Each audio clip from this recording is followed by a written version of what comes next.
Thank you for waiting. I finished checking your adventurer handbook. Here are your commission rewards. We have no other urgent commissions on the books at present. Thank you for all your hard work lately. Perhaps you two could consider taking a vacation. Amazing! Paimon never thought we'd end up having downtime in Nod-Krai. Things were pretty hectic when we first got here. Everywhere you looked, it was either the Wild Hunt causing chaos or the Fatui stirring up trouble. It felt like this whole region was one giant slime in a barrel, ready to go boom at any moment.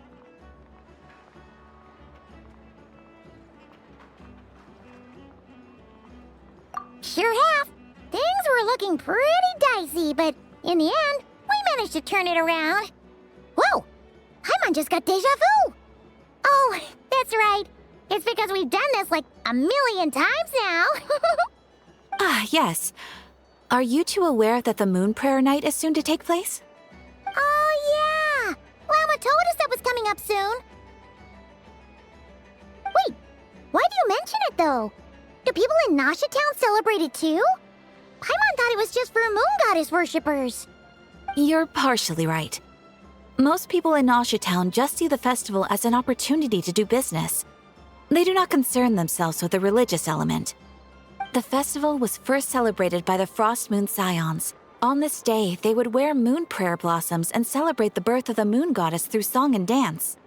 They would also prepare food and handicrafts and give them as gifts to others. Over time, it became Nod-Krai's most lively festival. Oh, sounds like fun!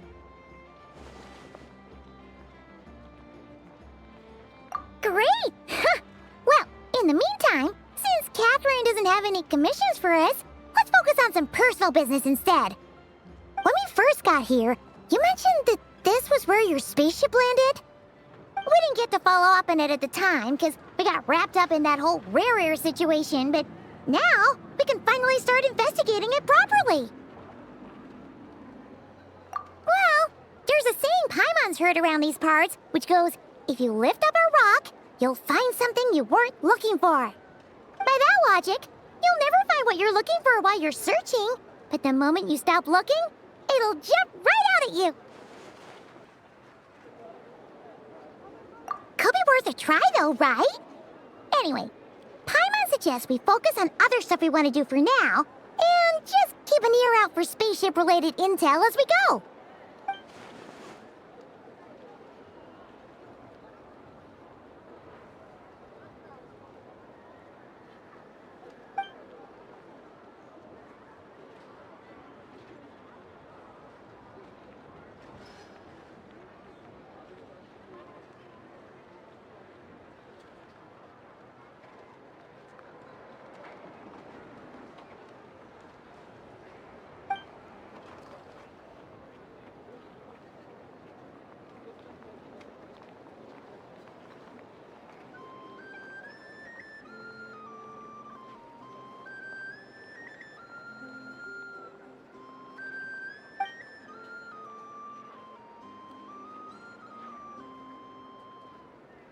What's wrong?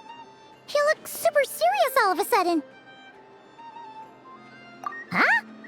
Paimon gets why you'd be concerned about Columbina, but what does the doctor have to do with anything? Oh, that's true. And now that you mention it, we're definitely overdue for a showdown with the Fatui. It is weird that he hasn't shown himself this whole time. What could he be up to? True.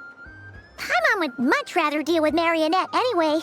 She says the meanest things, but when it comes down to it, she doesn't seem like a bad person. Maybe it's the pressure of being a Fatuse? Especially as a Harbinger. Does she feel like she's gotta act tough to keep up appearances or something?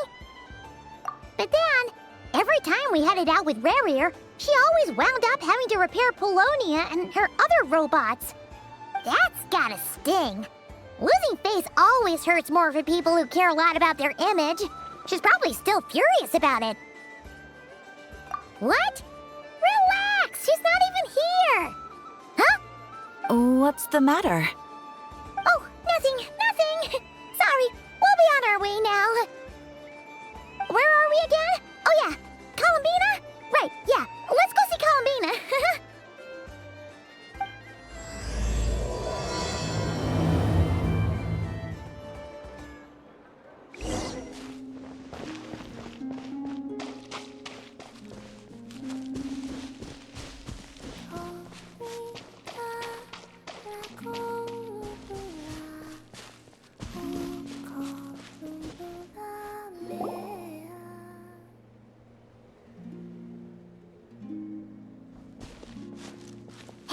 She's sitting up! Is me sitting here a rare sight? No, we just thought you'd be resting. Perhaps I would have been, were it not for the sudden arrival of some unexpected guests. Not that I consider it a disturbance. After all, you are the only ones who are free to enter. Would it not be a little unfriendly of me to lie down while we speak? I didn't realize you put so much thought into little things like that.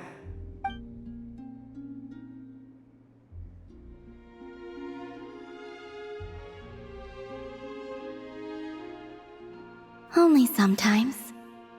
There have been moments lately where I think about you and your companions. They are warm, mysterious, and cozy memories. Very few of my past memories are anything like that. They say that travelers return home bearing bags full of souvenirs. But my luggage was empty, and I believed it would stay that way. Return home? So, you're still planning on returning to the moon? Yes.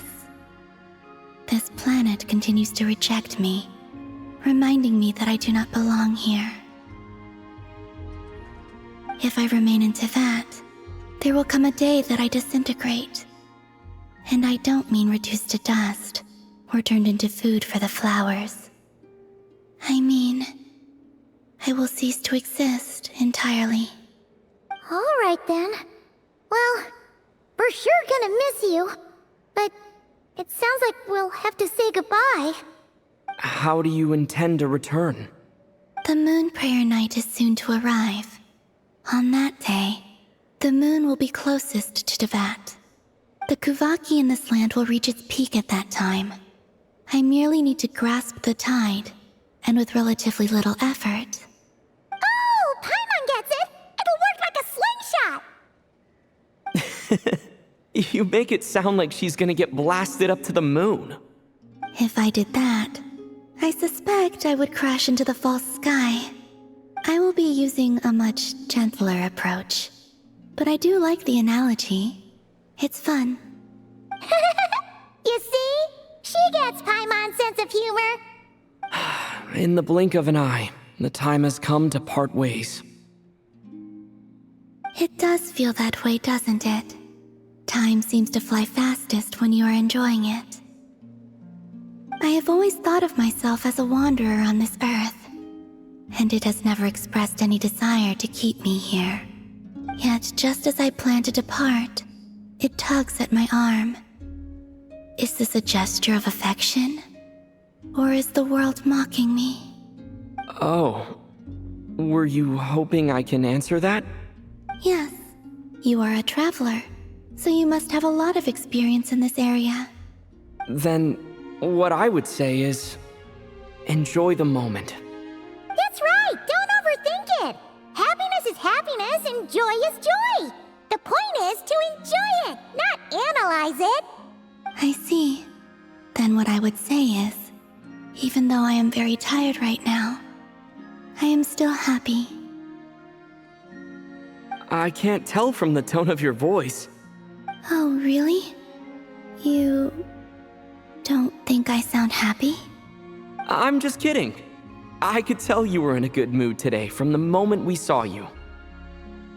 Ah, a joke. Albeit not a funny one. Anyway, I assume you're here about you-know-what. Give me your hand. Actually, it's not that. There's something else we wanted to discuss with you. Oh. Then, do you still want to give me your hand? Or not? Sure.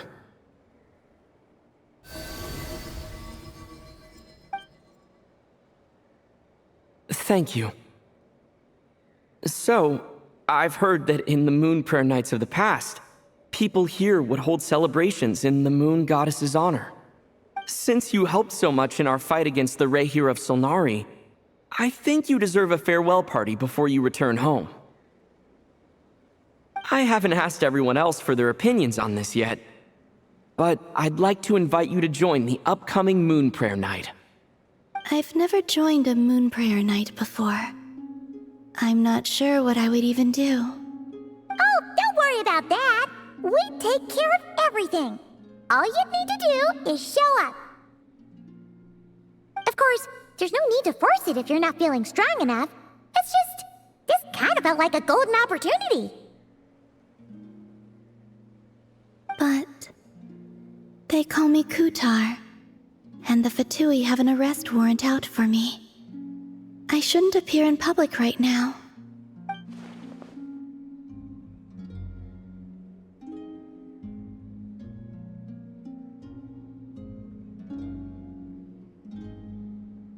I'll make it work. You have my word.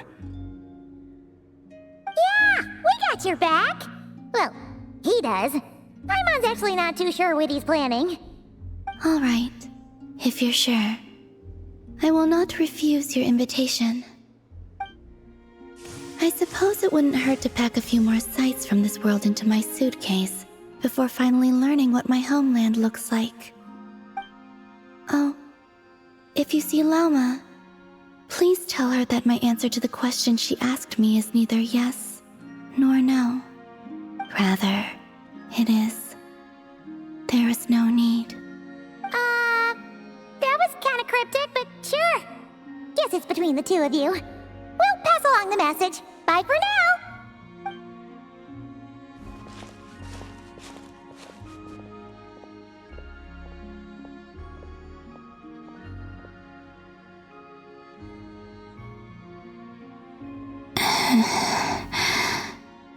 And also, I do not know.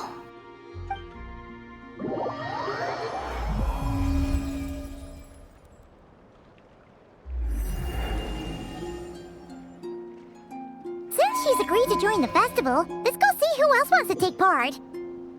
Lauma's gotta be the person most familiar with the Moon Prayer Night. We should start with her. Also, what exactly is your plan to keep her safe? Not sure yet. I'll figure something out. What? Are you serious? And Paimon even gave you her vote of confidence back there! When did you become so sneaky?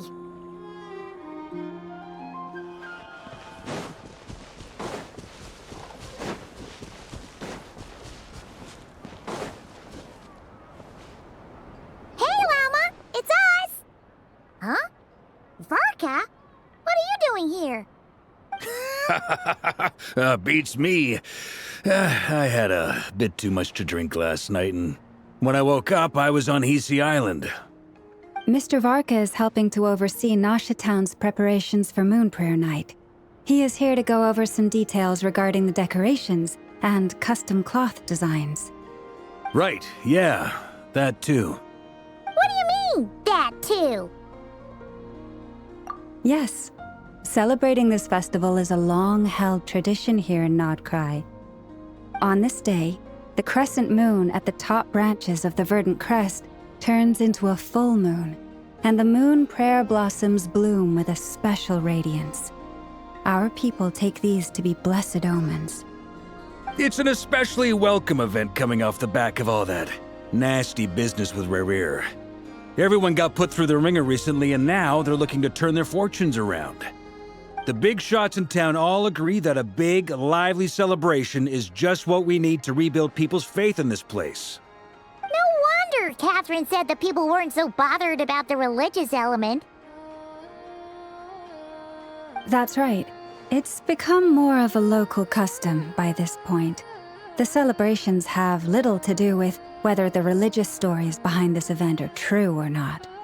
Even the Frost Moon Scions are eagerly awaiting the coming of Moon Prayer Night, despite now knowing that their past beliefs were founded on a falsehood. That's fair. It's a bit like the Lantern Ride in Liyue. It's a chance for people to enjoy themselves, not debate the existence of the Adepti.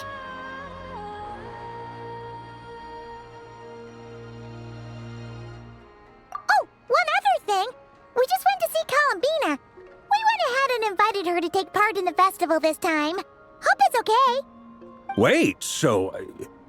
you mean she agreed to it? Huh. That's quite a surprise. Then, I suppose that she intends to return to the moon on that day. Oh yeah! It's kind of a complicated complicated process, but basically, it's like a slingshot. I understand. In truth, I had a feeling that she might make such a decision.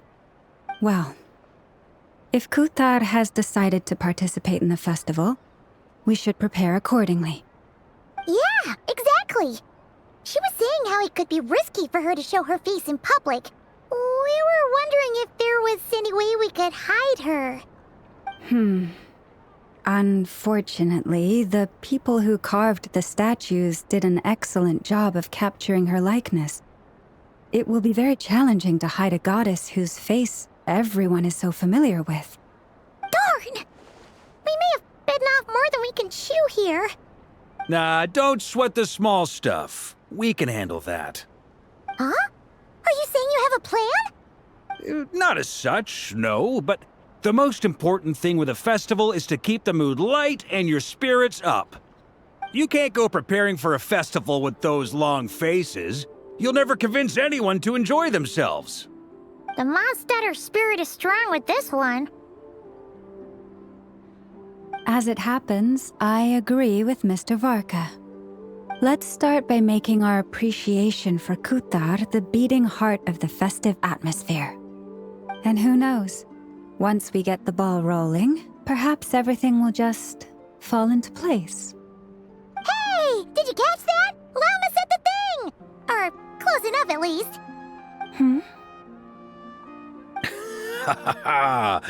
I'm looking forward to the Moon Prayer Night already. We have a festival in Mondstadt called Windbloom, and you can always tell which couples are celebrating it for their first time by the smiles on their faces. Big, beaming smiles like their whole face is glowing. And I have a feeling we'll get to see that same smile on the Moon Goddess's face at this festival. Not quite the same, surely. Anyway, I'll take care of business in the city, but I'll have to leave the decor up to you and the Frost Moon Scions. No one else can capture that traditional aesthetic quite like you guys. But lastly, there's the final key element that brings the festival to life: companionship. Before you leave, let me show you something that we've been preparing. Mr. Varka had asked to see it already, so you may as well tag along. Also, I have some further questions about Kuthar's decision. Huh! What's this? They sure look like they're having fun. I believe so. Kuhenki seem very skilled at playing drums like these, although I'm not sure where they learned it from. Maybe it's an innate talent? In their eyes, they're probably just playing with toys.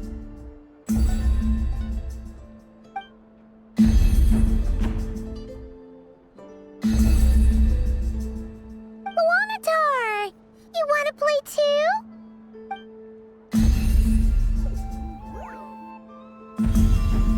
Yeah. She looks more confused than anything. Maybe we can teach her next time if we get the chance.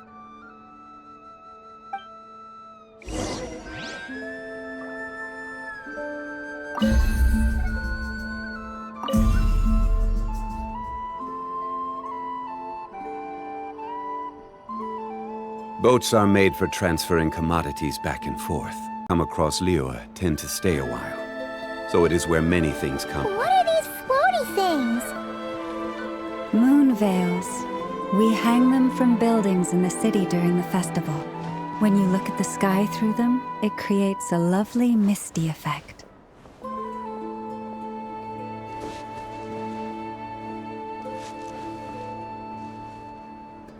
Everyone seems hard at work. They are preparing items for Moon Prayer Night. For instance, the sculpture being made over here, Mr. Varka and I were just finalizing the details of where it will be placed. Ah, there she is. I didn't know the finished article would be so large. Not to worry, though. All the necessary arrangements have been made. Just let me know once it's ready, and I'll get some people to ship it over. You have my thanks. And over here, we are preparing a very traditional confection. Oh, look at all these colors! It looks great! Can Paimon try one? Of course. I have a feeling you'll like it a lot. You bet! Sweets and treats are Paimon's favorite! If you included those in the Feast of the Moon, I bet Paimon would have joined the Frost Moon Scions by now. There will also be verdant crests like this present in Nasha Town during the festival. The timing of Moon Prayer Night is not completely set in advance. We make a rough estimate, then observe the changes in the verdant crests and moon prayer blossoms to guide us. As such, the wait itself is a fun feature of this particular festival.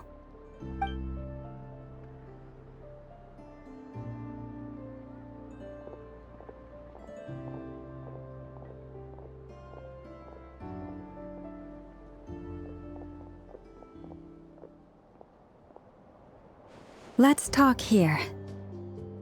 To tell the truth, I am very surprised to hear that Kutar is willing to participate in the festival. I once asked her if she'd be willing to stay with the Frost Moon Scions. I could introduce her to everyone, and we could be a family to one another. She did not answer, but she has not appeared here since.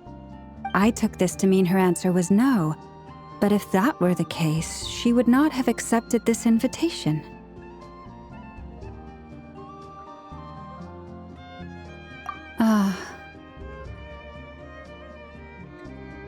I see. Maybe she is right. Maybe the Frost Moon Scions of today no longer need a moon goddess. But my wish was not for her to come here and be worshipped as a deity. I simply wanted to offer her a place to stay. I'm sure she believes that showing herself here might invite Fatui intervention, and as such, she does not wish to cause us trouble. But what really pains me about all this is that this is her birthplace. She ought to belong here, yet no one has been able to grant her shelter. I think I'm qualified to weigh in here. When someone's about to depart on a long trip, what they need is blessings, not burdens. We should wish her the best, not make the journey harder than it already is. Anyway, she's agreed to attend, hasn't she? All we need to do is simply respect her decision. I see your point. Yes, she will soon depart after all. Our job is to leave her with some happy memories. Besides, who's to say her journey to the moon is a one-way trip? It's not like she can't come back and visit if she wants, right? Paimon agrees wholeheartedly. Festivals are all about having fun, so let's keep it simple. All right, I'm gonna head back to Nasha Town soon. Want to come with? I'm guessing you have some other folks to visit there. Sure thing, let's go! Bye for now, Wilma! Thank you all. Goodbye.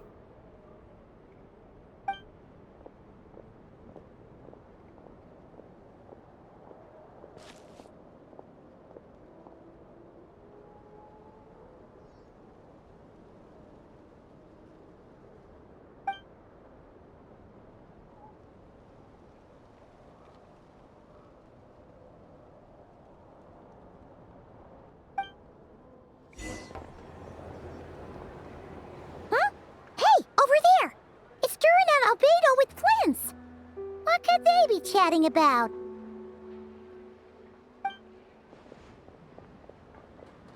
Your guess is as good as mine.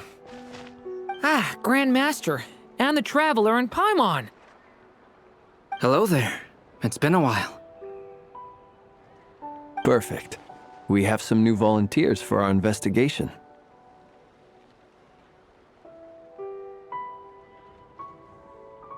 Wait, let me guess. The righteous Lightkeepers are finally ready to hunt down the Abyssal Dragon? Haha. Yes, that too.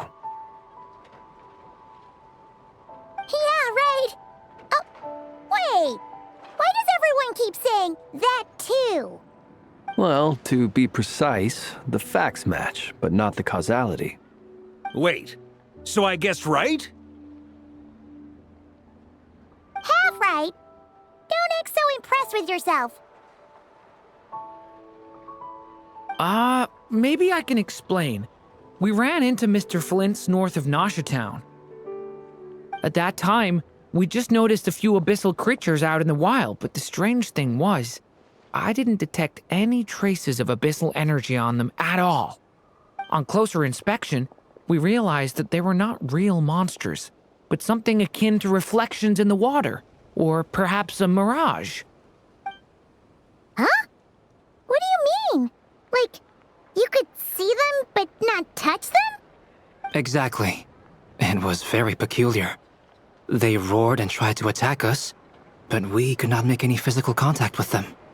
I think I've heard of things like that happening in Nod-Krai before, but I don't know much about it. Yes, it's a known phenomenon. Mirage-like illusions tend to appear in Nod-Krai in the run-up to Moon Prayer Night. From a distance, they appear quite real. I myself thought that Misters Durin and Albedo were locked in battle with abyssal monsters when I first arrived. But after sharing intel and investigating a little further, we can confirm that these illusions are harmless. There is no great cause for concern.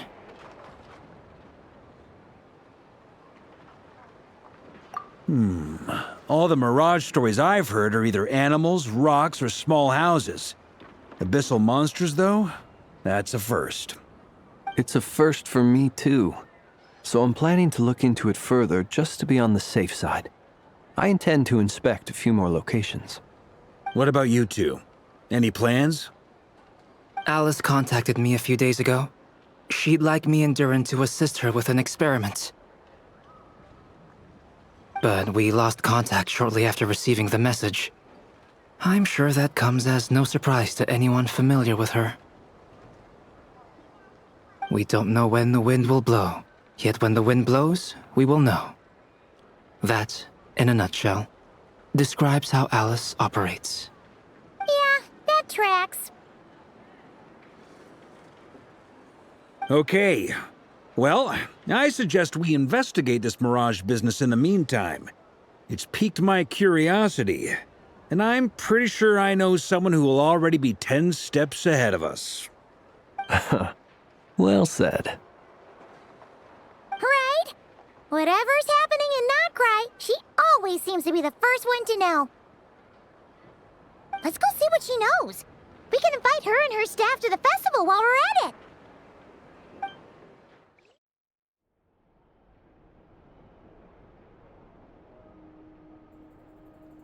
You're right, I have noticed.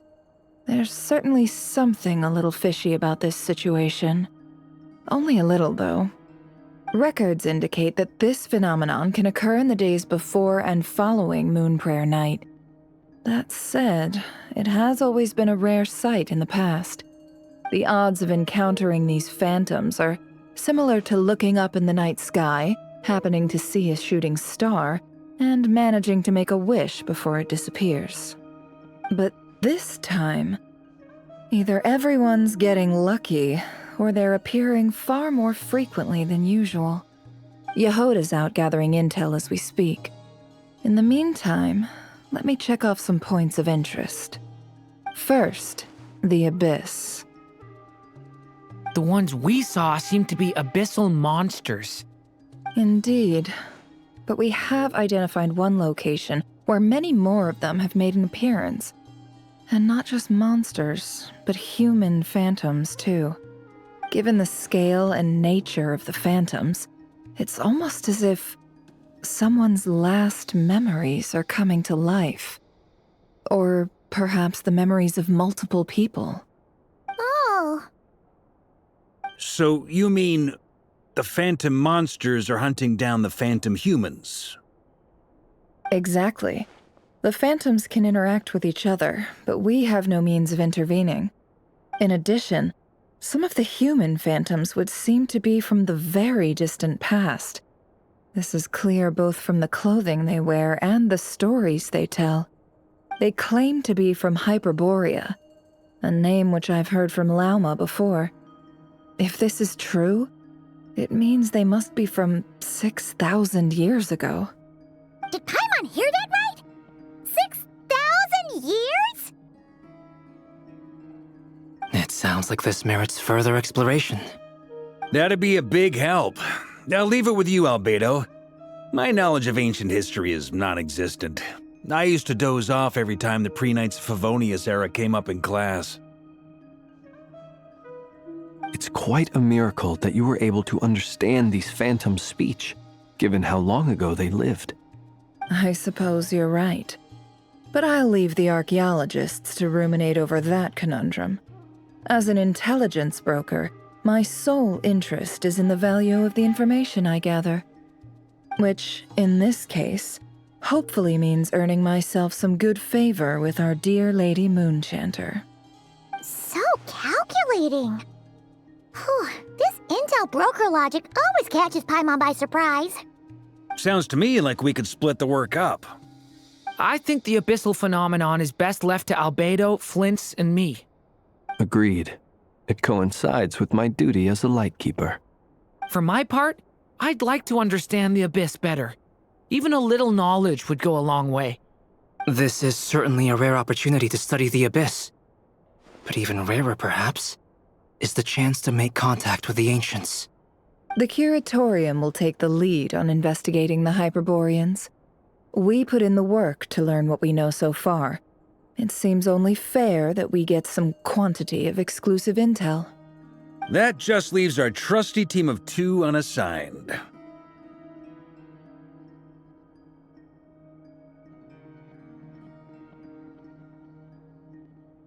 Since you became an honorary knight, of course. This was part of my grand plan all along. Ha ha ha! Oh yeah, by the way, we managed to convince Columbina to come to the Moon Prayer Night celebrations. Would you and Yehoda like to join too? She agreed to that? Huh. Quite an achievement. Never underestimate the traveler, I guess. I'd be happy to join. No point shutting myself inside when the streets are all decked out. I doubt any clients will be visiting during the festival in any case.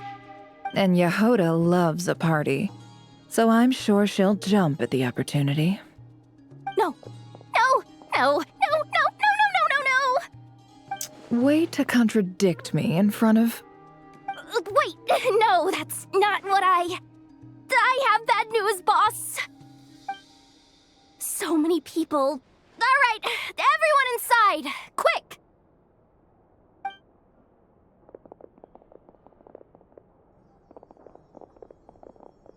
This is gonna sound crazy, but hear me out. I saw one of those phantoms at Star Sand Shoal, and it was some sort of flying ship. Like a spaceship?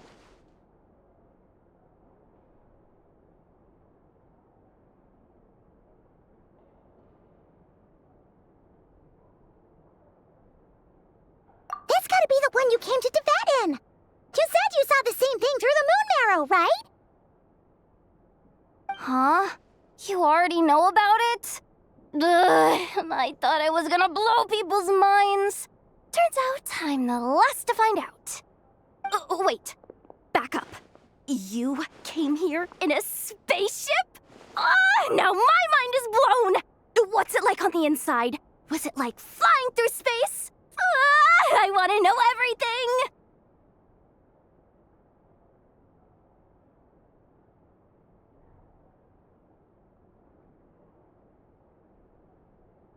Yep, exactly. Huge discovery. You're the best. Second best intel broker in the world. After your boss, of course.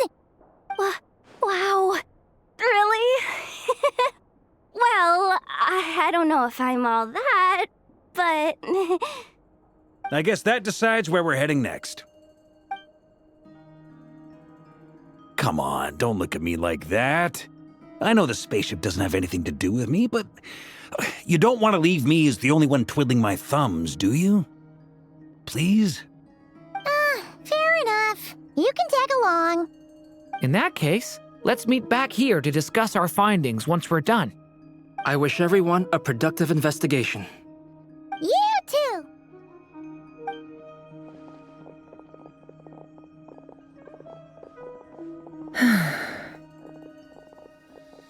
What's up, boss? Aren't we gonna head out? Tell me, Yehuda, when did the Curatorium start giving out intel for free? Oh, sorry, boss.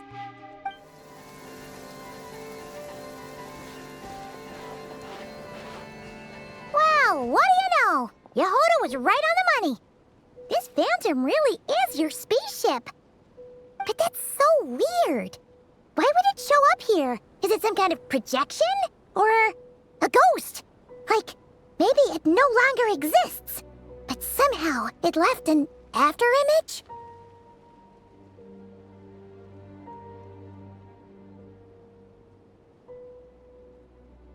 Ah, you're already here. Miss Lauma, what a surprise. I thought you were busy with festival preparations.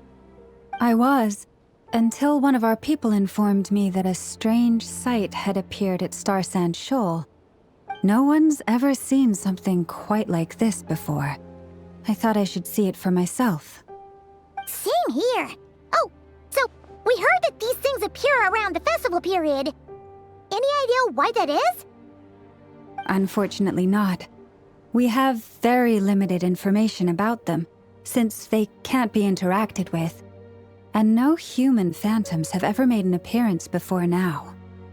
The most we've been able to deduce is that these sightings appear to be connected to the increase in Kuvaki energy around this time.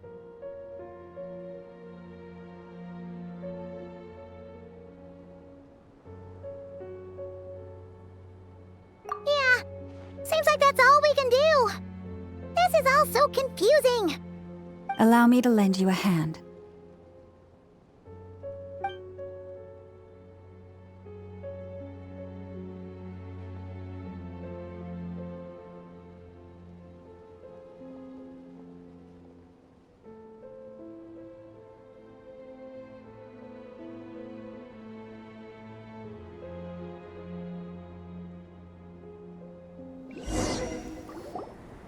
Everyone, our friend here should be able to provide us with some information. Is that a phantom Rhymehorn deer? I've heard about how the Frost Moon Scions live in harmony with the animals and can even communicate with them. That's coming in handy now, for sure. Okay. Yes, I understand. Then how about this?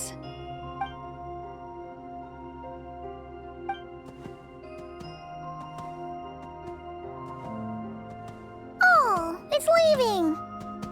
It appears to share our curiosity about this giant spaceship, so I asked it if it wouldn't mind investigating along with some friends. In return, I told it about some nearby spots where the wild fruit grows abundantly. We may live in a different era from these phantoms, but I trust that the terrain, climate, and ecology here are more resistant to the effects of time than some things are. Let's give them a moment and hope for the best.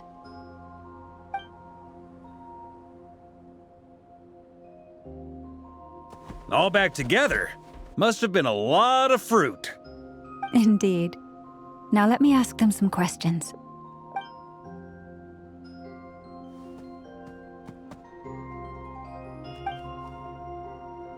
It did find a lot of wild fruit, enough for them to feast for a long while. This puffin circled in the air several times, but didn't spot anything out of the ordinary. Certainly nothing to do with the spaceship. Huh. Well, it definitely makes sense to get a bird's eye view. Indeed. Other than that, I was also thinking that the world these phantoms see is also different from ours. Oh, I get what you mean. The wild fruit exist in both times and spaces, but there might also be things that only exist in that space-time, which we can't see. Good point. Great thinking, Lauma. Blunthorn rhinos can use Kuvaki to shift great rocks, but this one says it couldn't get that ship to budge by even an inch. The sniffer mole tried too, but despite being a skilled digger, it could not get through.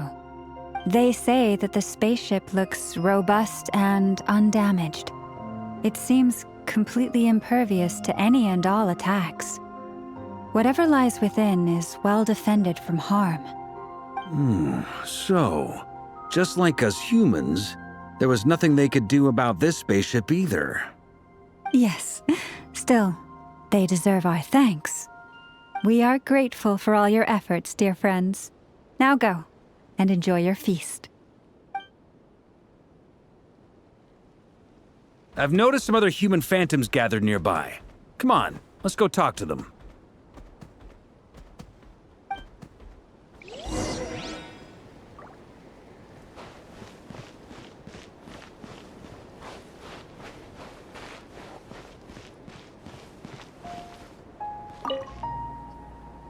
What is this thing? I've never seen it move, and there's no way to get inside. Goodness knows. My grandpa says it's been sitting here at least since his grandpa was still alive. What about his grandpa? Did he say anything to your grandpa's grandpa about it? Huh? I don't know. In all likelihood, it was here back then too. Hard to imagine something this huge could move. Guess that means that as far as they're concerned, this ship's been around a long time.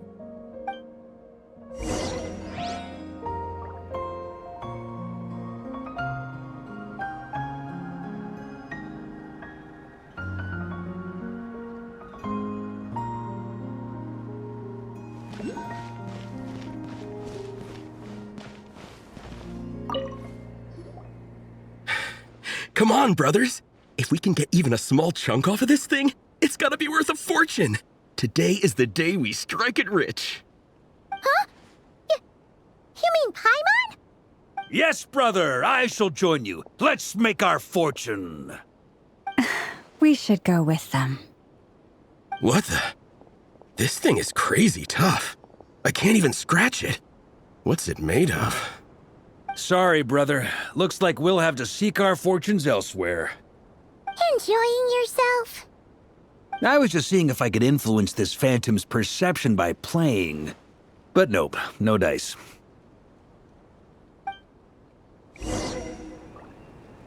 I'm sure we're all starting to build up an idea of what's going on here now that we've spoken to some of the people.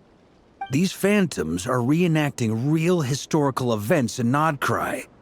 It's almost like we're in some kind of interactive stage play. We can talk to the actors, but the plot is fixed, and we can't influence it. It makes sense. History is set in stone. The objective facts of the past cannot be changed. Paimon totally thought you were just goofing around earlier. But actually, you were doing some serious investigating. Of course I was. Anyway, at this point, I think we're forced to conclude that although the Phantom spaceship is right there in front of us, we aren't going to learn much about it from these people.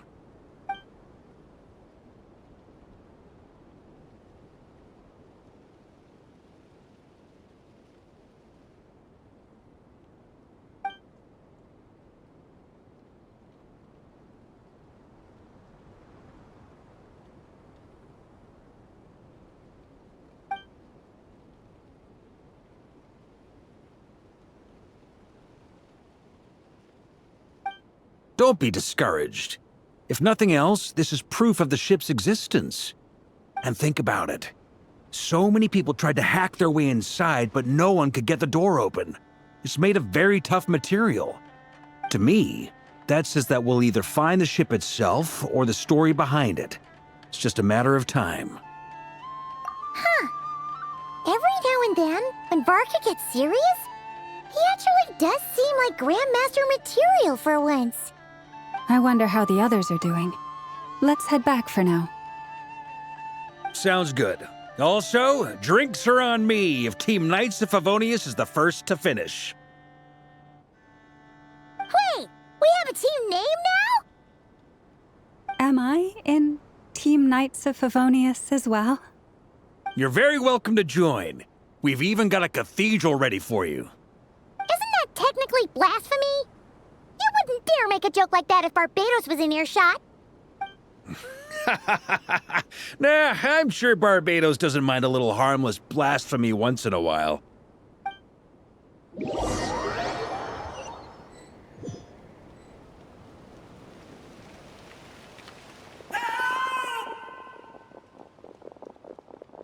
Oh, no! Get away! Oh.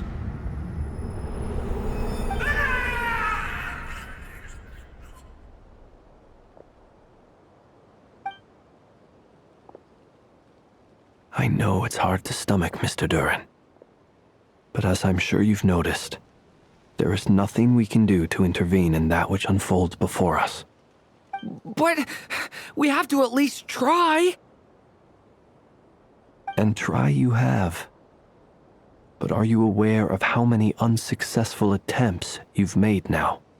I wasn't keeping count. I'm afraid this is the 39th failure so far. Or the 5th if we're only counting this particular victim. There are no indications that these phantoms may be altered in any way. You seem to have calmed down a little. I'll make us a fire. You should rest and have some water. Feeling any better now, Mr. Durin? May I ask a few questions? Be my guest. What exactly are we witnessing here? What happened to those people? My guess would be that we are seeing Nod-Krai during the Conrian Cataclysm. Would that be accurate? Conria. That is correct. As you know, once the Abyss senses even the tiniest crack, it floods in and spreads like wildfire. There was a time in the distant past when it permeated all of Nod-Krai, causing immeasurable harm. The people paid a terrible price to heal this land. Then 500 years ago, the whole of Teyvat suffered an abyssal disaster. Once more, Nod-Krai was dealt a devastating blow. I see. In the face of the abyssal onslaught, all were like grains of sand tossed around by a tidal wave. Be they human, fae, or god. The moment you witnessed is but one drop in a whole ocean of catastrophe. All right. I guess that answers my second question, too. I wanted to know why there's nothing I could do to help them, and that's because what we are seeing is history. That would be my guess as well. As I understand it, history and fate are not all that dissimilar. The latter may be unseen to us, but both are immutable. Yes. Fate was determined long, long ago. I still have a couple of other questions for you, Mr. Flint's. You mentioned more than one abyssal disaster that has struck this land in the past. How can you be sure that what we're seeing is from the Conrian incident? And also, how are you able to stay so calm when you're talking about these events? From everything I know about you, you're not cold or ruthless, and you're not indifferent to the suffering of others. Alas, I am forced to show my age. I must be 600 or 700 years old by human measure. Wait, so you... One is not easily moved by history when one has witnessed the truth firsthand. I'm sorry. You needn't apologize. Your passion is a good thing to have. Treasure it, because someday you may find it in terribly short supply. Now, at the risk of offending you, I have a question in return. Your curiosity toward the Abyss, is it born from hatred or because you sense its call? I only ask because I kept a fragment of Rarir's body in my lantern for a short time. Specifically, his heart. So I know what a burden it can be to carry the Abyss with you. And I hear its power growling from somewhere within you. In my eyes, your mere existence is a miracle. My honest answer is... I don't know. I don't think I have the confidence to say for certain. What I will say is the Abyss is not the only issue that haunts me. Even before I became who I am today, the question dogged me constantly. Should I even exist at all? My doubts remain unresolved.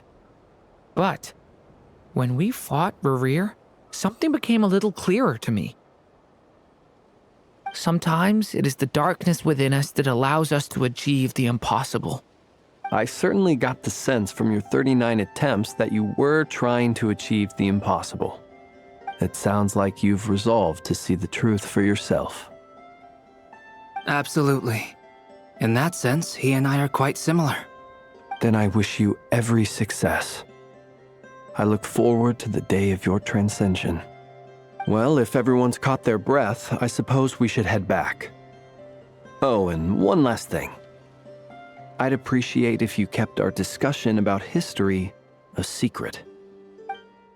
Incredibly, our separate investigations led us all to the same conclusion. Hooray for consensus!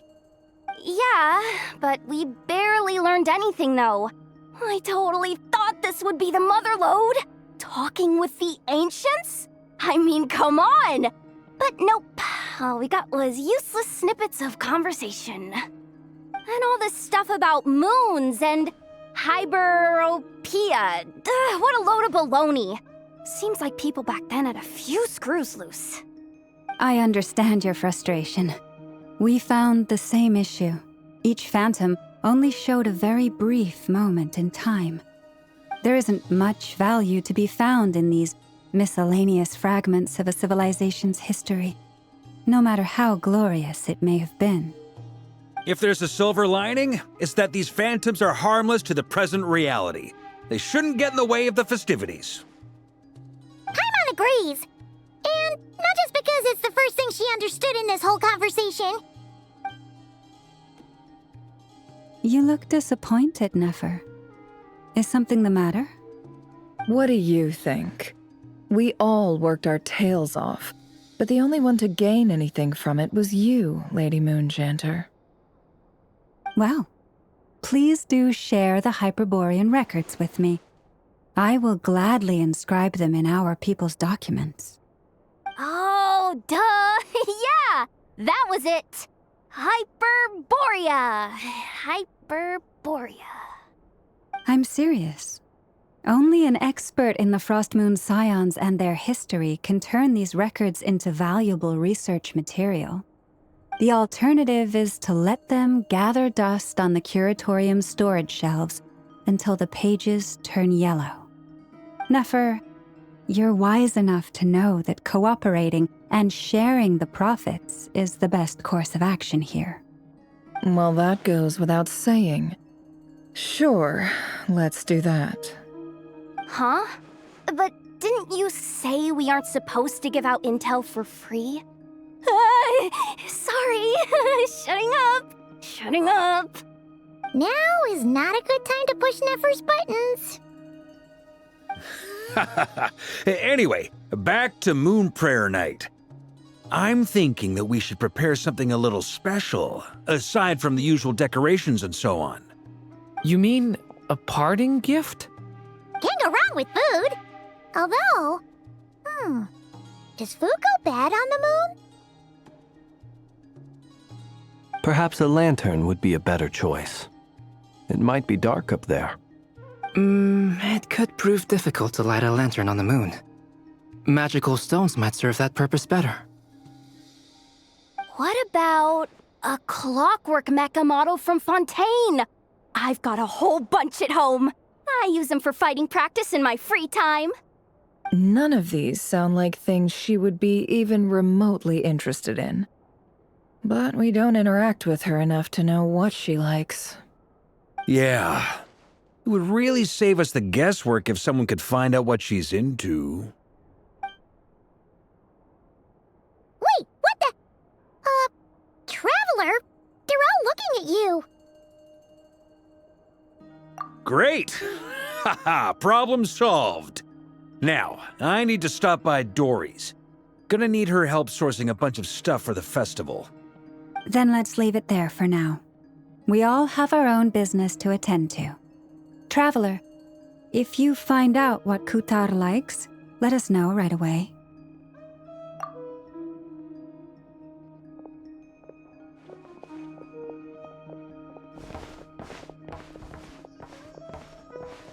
Is something the matter?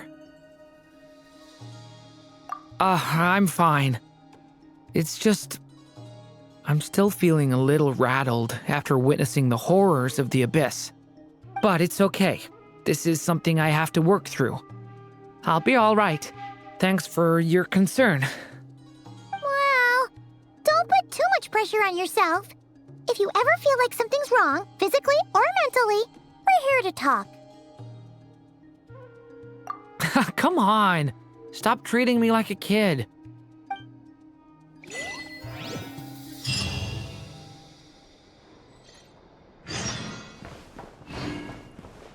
Could you do me a solid and try to smooth things over with Boss Neff?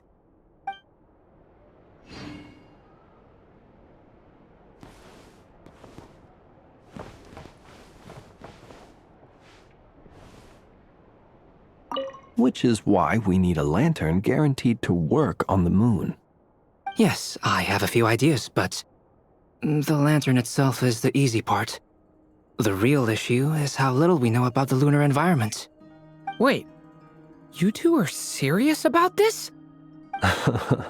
Let's just say I'm intrigued by these shining magical stones that Mr. Albedo has mentioned.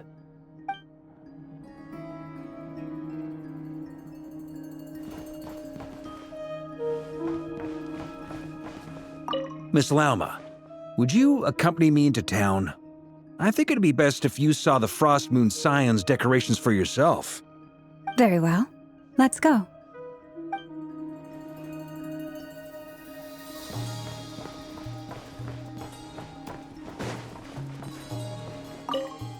You should get going. It's important that we ascertain what Kutar likes.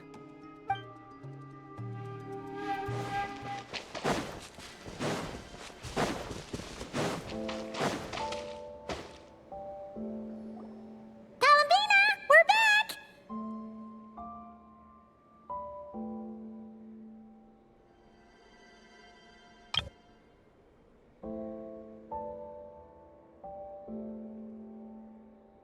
Huh?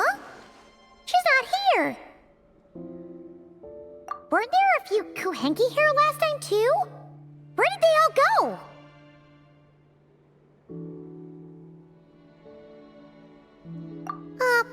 Walkies? For Kuhenki? You're not pets, you know. Oh, well. Looks like we just came at a bad time. Let's try again tomorrow. There's still a few days until Moon Prayer Night, so we're in no rush. Besides, she needs time to rest anyway.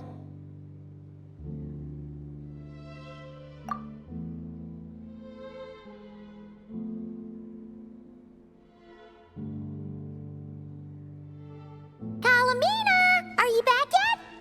Oh, how strange. Looks like she still isn't here. Right? It's not like her to spend so much time outside, especially since she's worried about attracting unwanted attention. What about Luonatar? Luonatar, you there? Hey! Do you know where Columbina went? Sorry, didn't understand. But if you know where she is, could you take us to her? Yeah, that's even stranger.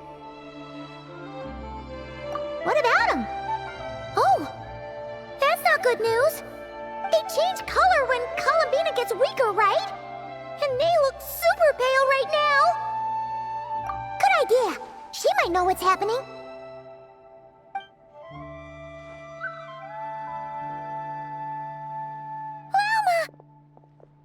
Ah, it's you. How is Kutar? Is she okay? No, she hasn't. I came here to check on her after I noticed the flowers had changed color. Based on past precedent, she must be very weak right now.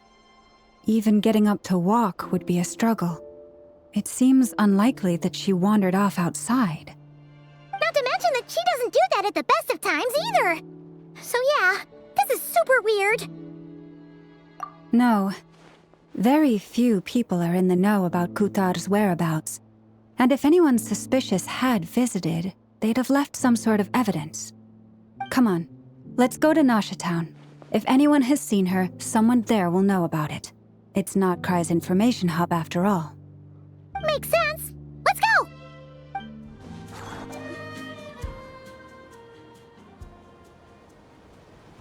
Wait a moment. Is it just Paimon, or is this stall kind of suspicious? It's never been here before, right? No, I don't recognize it. Alas, your free and easy adventure time is over. Now, prepare to face the final boss of Nod-Krai. Whoa! Where'd that voice come from? Not sure, but it's definitely hostile. No, not that way. The final boss is right here. The sniffer mole? That's the final boss? Surely not. Also...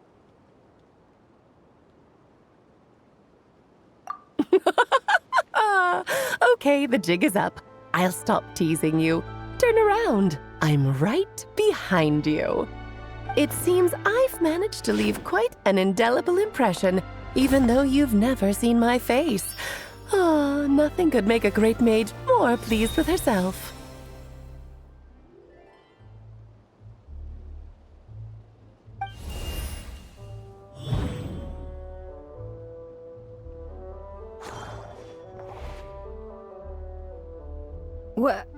What is going on? I've heard that all the big shots in Teyvat have long, wordy titles that stun people speechless when they make their entrance. Unfortunately, none of them are affiliated with the Hexenzirkel, and we ourselves keep a very low profile. The notorious name-dropping doesn't quite work for us. Still, I, for one, think I'm really quite amazing. So that didn't stop me from coming up with a title anyway. Alice! It's really you this time? Not a lantern or a Dodoko, but Alice in the flesh? Oh, that's right. So, what do you think? How does it feel to finally meet me? You look like... Oh, that's the first thing you thought. A little surprising, but that actually makes me very happy. Because that means that when Klee grows up, she'll be just as stunningly beautiful as her mother. So she's a friend of yours? Kind of. This is actually the first time we've seen her in person. I see. Madam Mage, that was, quite a powerful entrance. I certainly won't be forgetting it anytime soon. It's okay, Lauma, don't force it. Paimon will do the honors. This is Alice from the Hexenzirkel. She's a friend of ours, and of Arcus, too.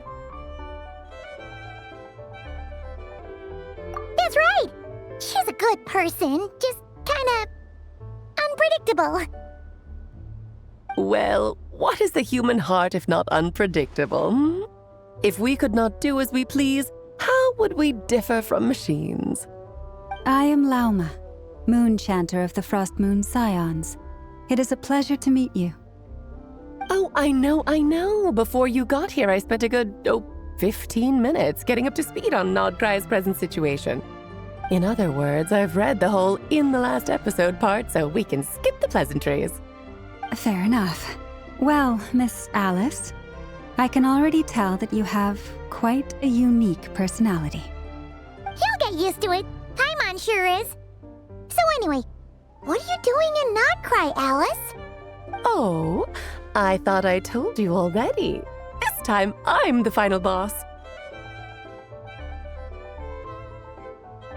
And what a formidable foe I shall be. Powerful, confident, decisive, and good luck finding my weak spot. You will never succeed.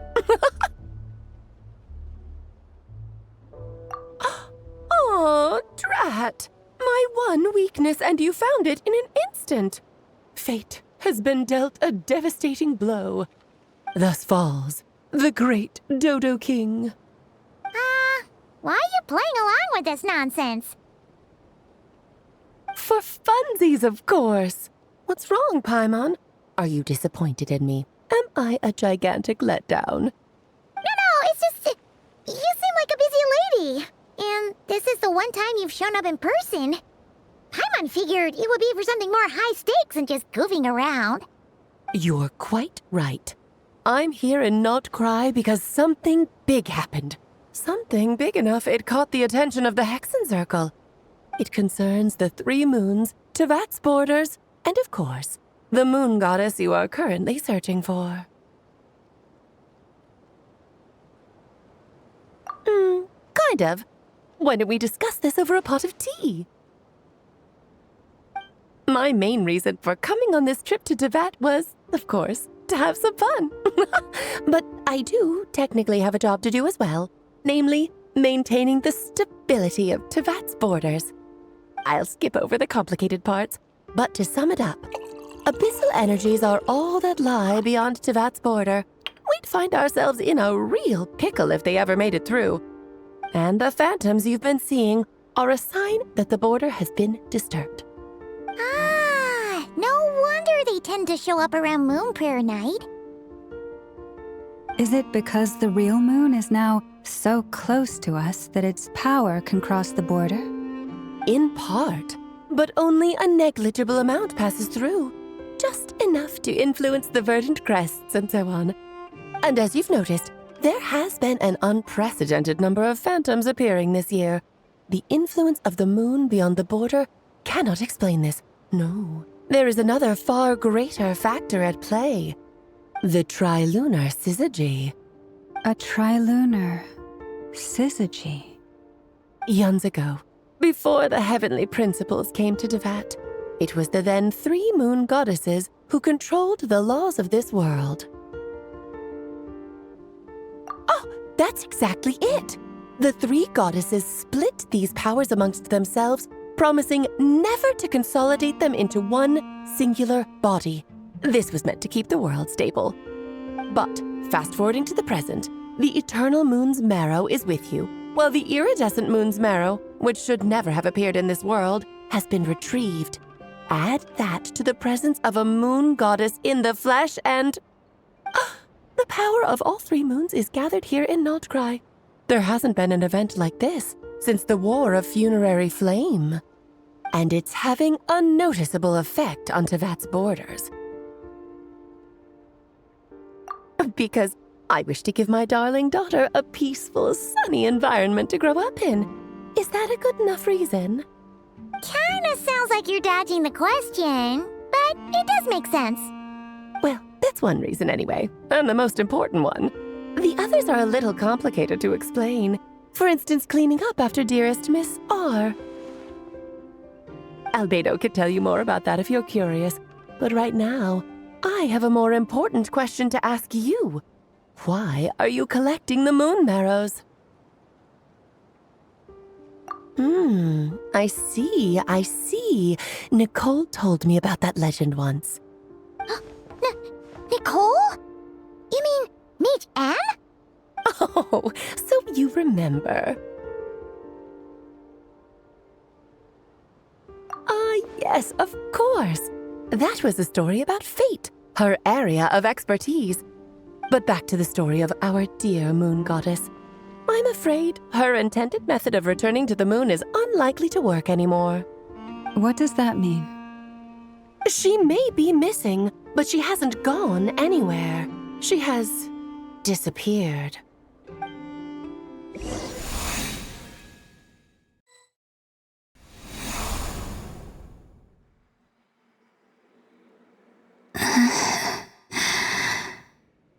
My body is so heavy.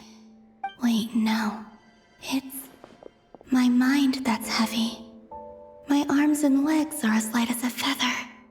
What's happening to me? I feel drowsy, like I've been asleep for too long. Is it daytime or nighttime? Is the moon out? I'll go for a walk.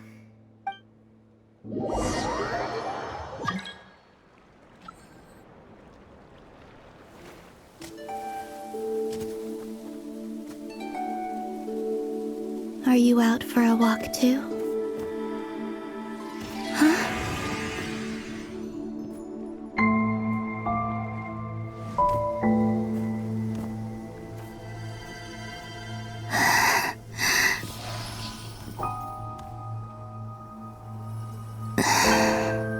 The day has come at last.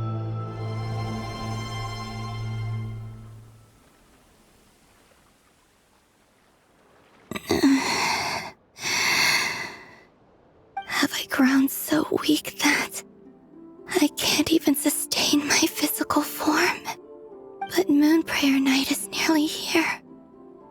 I was so close to returning home. Death is near. Is this how it ends for me? Will I return to the moon after I disappear? Or... I don't want it to end like this. So far, at least, I still exist. Even if not physically, I can still feel. But as my power wanes, I'm sure that too will fade. I suppose I might take one final look at this world. The world where I was born.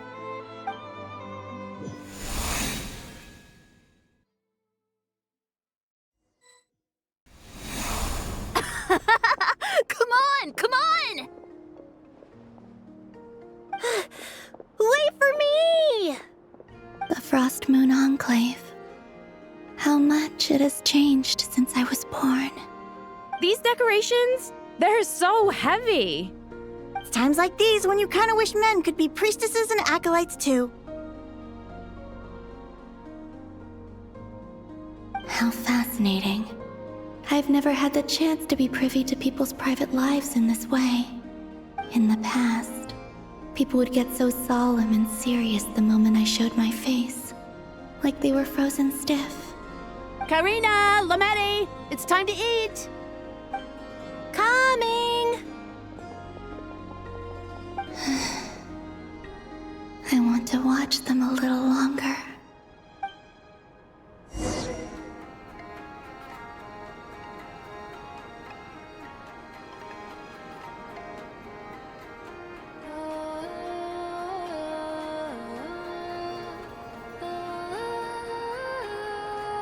So just fill these balloons with air, right? Yep. Try a couple now to test things out. The rest can wait till Moon Prayer Night.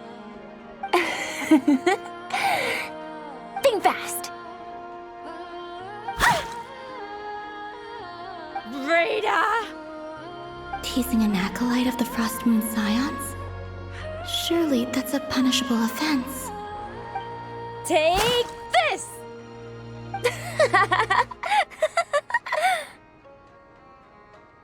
Huh? All right, enough horsing around. Lady Lauma gave us a task. We should get back to it. The task is just to check that the balloons don't leak, right? Doesn't matter if we fill them with air or water. Yeah. Okay, you got me there. And you got me there. But still, we can't use all the balloons before the festival even starts. We won't use all of them. And as long as Lady Lauma's trusted acolyte doesn't snitch, this can stay as a little secret between friends. A couple more can't do any harm, right? Oh, you menace. Then, think fast! Is pumping a balloon full of water really so much fun?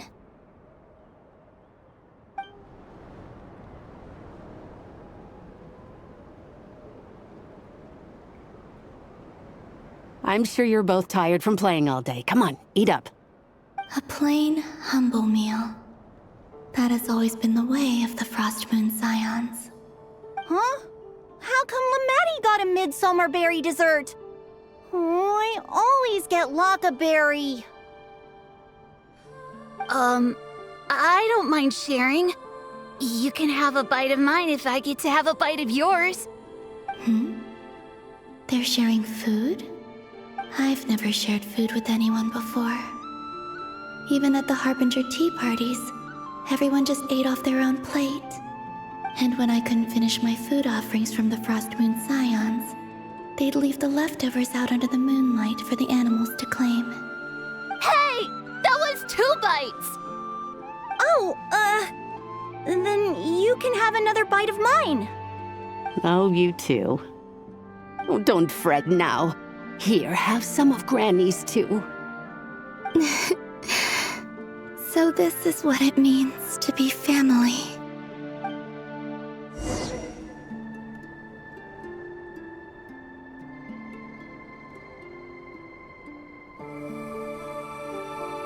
I'm seeing so much that I'd never usually get to see. They'd never act like this when I was around.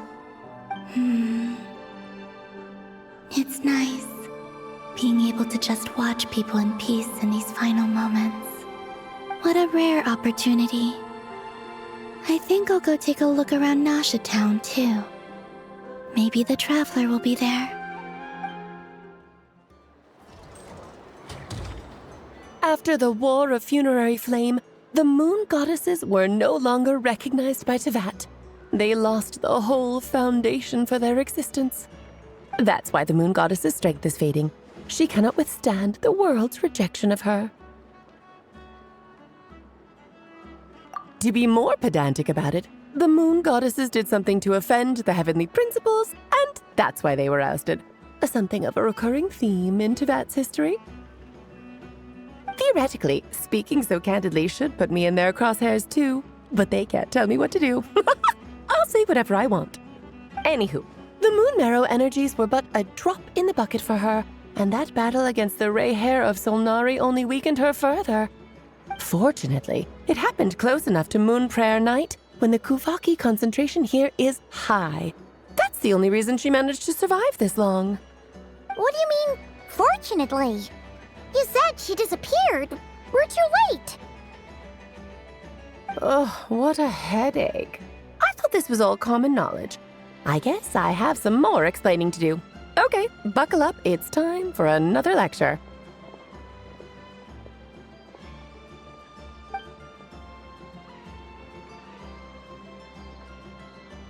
Now, I said earlier that the Moon Goddesses lost the foundation for their existence. The reason for that has to do with the natural order. Basically, the rationale for their existence in Teyvat was lost. The same logic applies to the present Moon Goddess too. Consider her existence so far. Her comrades in the Fatui called her Damselette. And she was worshipped as Kutar by the Frost Moon Scions. But these connections have now been severed, whether by her hand or yours. So, the rationale that once sustained her existence is now gone. Wait, we did that to her? Oh, well, strictly speaking, yes. But let's not start pointing fingers, shall we? I'll only end up as the big bad villain, and that's not the kind of final boss I want to be.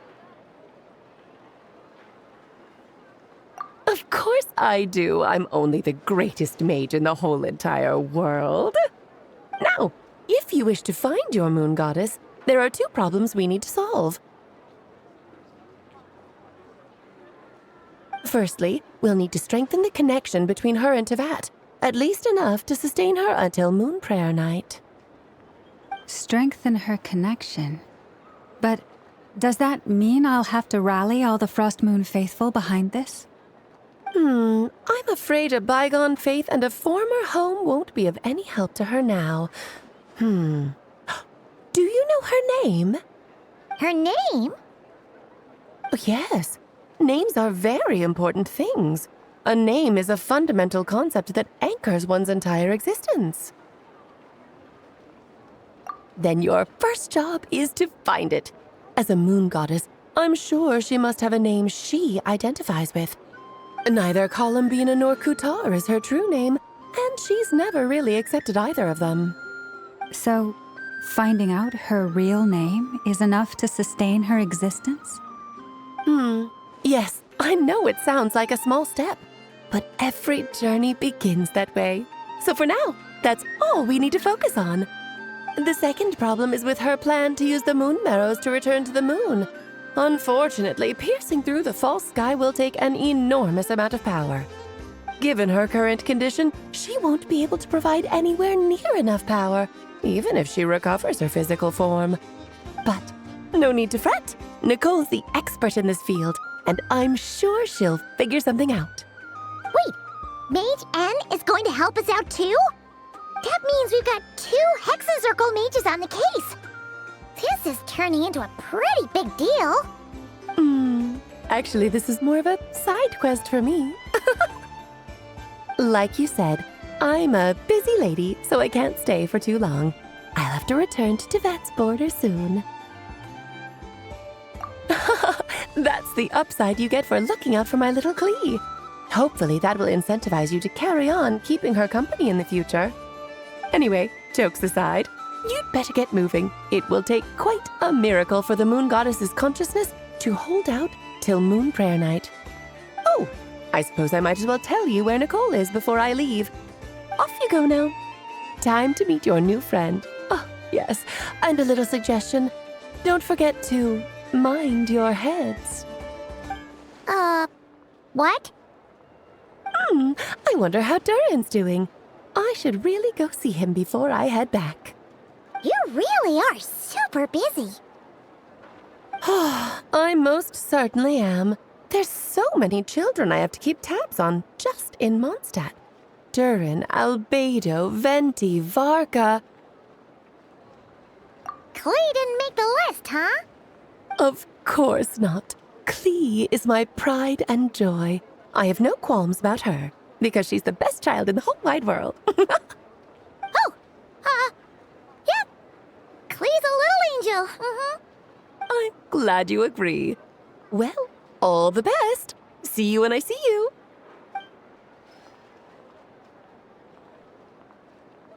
She left in a hurry. Yeah, she didn't pack up her stall. Should we handle it for her? I must say, I'm now very curious about her daughter.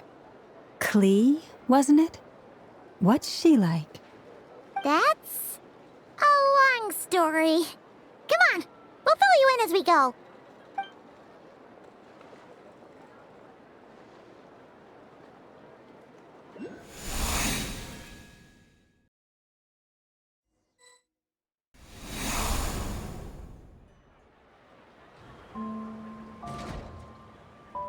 What a lively place. I've never experienced Nasha Town like this before. Hey, you old geezer! Your hammer's rusted through! Who are you calling old geezer? Are they quarreling? I'm looking right at him! You've really gone downhill since giving your daughter free rein in the workshop. Can you even swing a hammer anymore? It shouldn't take you days just to fix a single chair! You might as well use that hammer to massage my back for all the good it's doing. Don't run your mouth, or you'll get a back massage that'll put you in bed for the rest of your life. Look, the materials haven't arrived yet, all right? You know how busy it gets in the days before moon prayer night. I'll bet you send all the materials to your little princess. Blood's always thicker than water, huh? All right, you've made your point, Uncle Kusky. As soon as the materials arrive, fixing your chair will be the #1 priority. And Dad, if you've got time to chat, why don't you lend me a hand, See? Lolka knows what the score is. I guess they're friends. But the way they spoke to each other was so ugly. Then again, it wouldn't be the first time I've seen something like this. Columbina! Sing outside my door in the middle of the night one more time, and I'll unscrew your vocal cords. You hear me? Oh, Centrone. So that was her way of trying to be friends with me. What a pity. I won't get the chance to say any ugly things in reply. Hey, have you decided what to give her for Moon Prayer Night? I sure have. She's gonna get the surprise of her life when she's least expecting it. Then I'll whip out the ring and pop the question. The surprise of her life. What a fun turn of phrase. Cool, I get the picture. You can spare me the gushy details. Ooh, looks like we have a customer. Hello there, ma'am. Would you like some Moon Prayer Night candy? Huh? Is he talking to me? Can he see me? Here you go.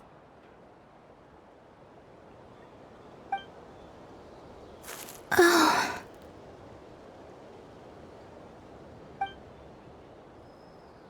Come back anytime. Right. Now, where were we? I don't know why, but I still held out hope.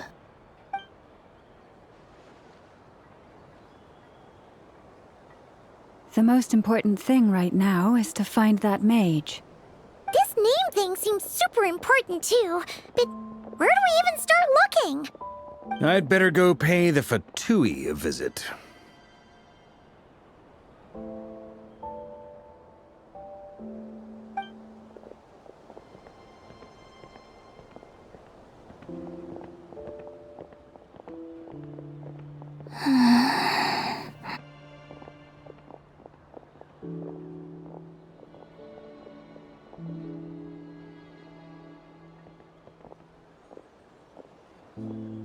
Columbina?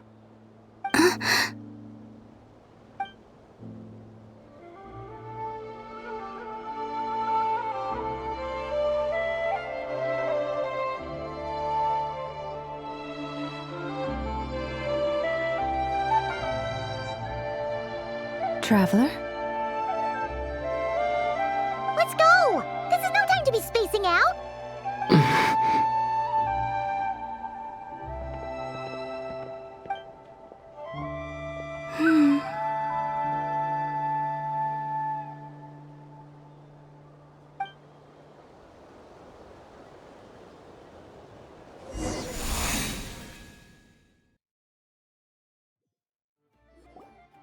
Where are they going? They mentioned a mage and a name? So, Mr. Varka, are you acquainted with this Nicole? Or should I call her Mage N? Not really. We've never met, though she has come up in conversation. From what I've gathered, Alice kinda took Nicole under her wing. Taught her how to speak in a more ladylike fashion, that kind of thing. Huh. Hard to imagine Alice as an etiquette coach.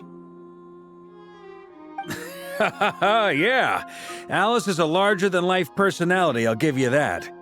But then again, that's why she's able to draw such an eclectic mix of people into her inner circle.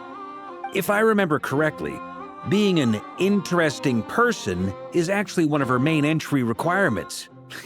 So, if you ever wanted to join the Hexen Circle, I'm sure you'd both be eligible to apply. Hey! Don't go around making promises on Alice's behalf!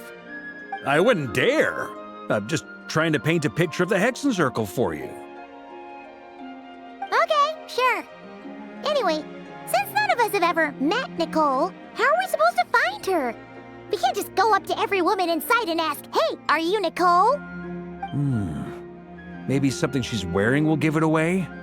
Like, a windbloom pinned to her chest or something. Wait a minute. Alice never said Nicole was from Mondstadt. Oh, true. That would be this young lady, then?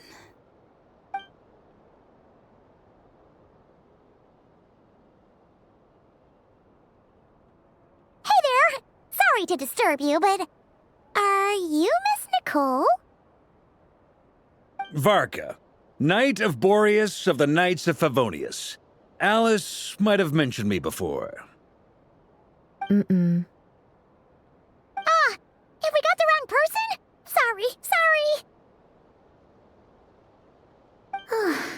this is awkward. When I shook my head, I meant, no, Alice hasn't mentioned you before. Huh? Where is this voice coming from? My apologies. For certain reasons, I am unable to speak. This is the only way I can communicate with you. It might take some getting used to, but I hope you can understand. Hey, it's fine. I'm more shocked by the fact that Alice never speaks about me. I mean, As for you two, we have crossed paths twice before, but it is nonetheless a pleasure to finally meet you. It's really you! Thanks for all your guidance in the past! You're quite welcome. This time, things are different. We have reached the unwritten pages of the story. You might say that we stand at the crossroads of fate.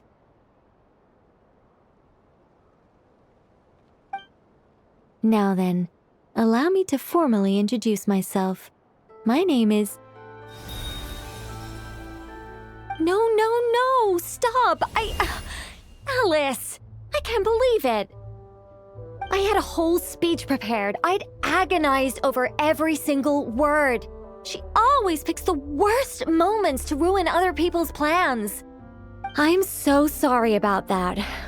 Alice took the liberty of devising some bespoke self-introduction magic for each member of the Hexen Circle. But I could have sworn I deleted all of the triggering conditions for it. How did it bypass everything? Oh gosh, this is so embarrassing. This is a very different side of Nicole than what we're used to. Is she not used to face-to-face interactions? Don't worry about it. We've seen that introduction magic once already, so it wasn't too much of a shock. Please go on, Miss Nicole. We'd love to hear what you have to say, or, well, communicate. Huh? Are they talking to this lady? But... Will you all promise to forget that horrendously embarrassing introduction? sorry, embarrassing. When?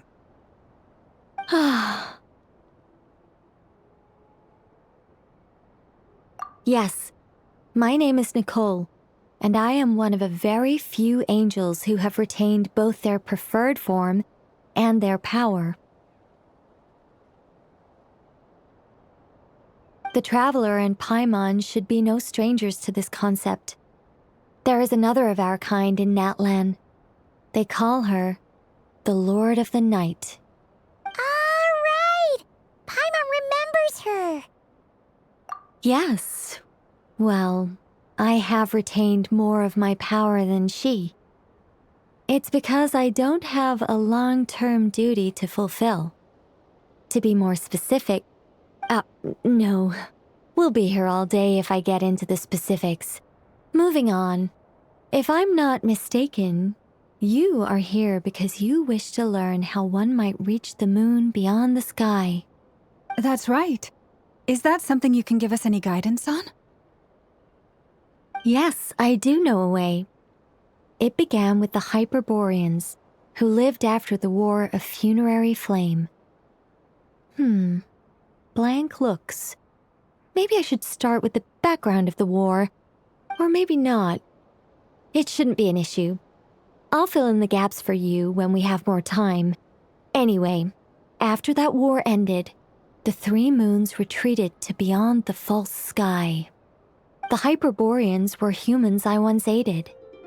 They accepted the civilization and creations bestowed upon them by the angels. But despite accepting many blessings of the angels, many among them still held on to their faith in the moons. They were reluctant to accept the new order.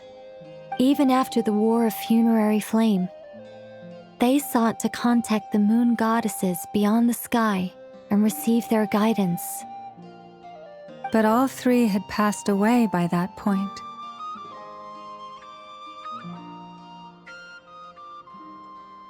This mage has a unique method of communicating.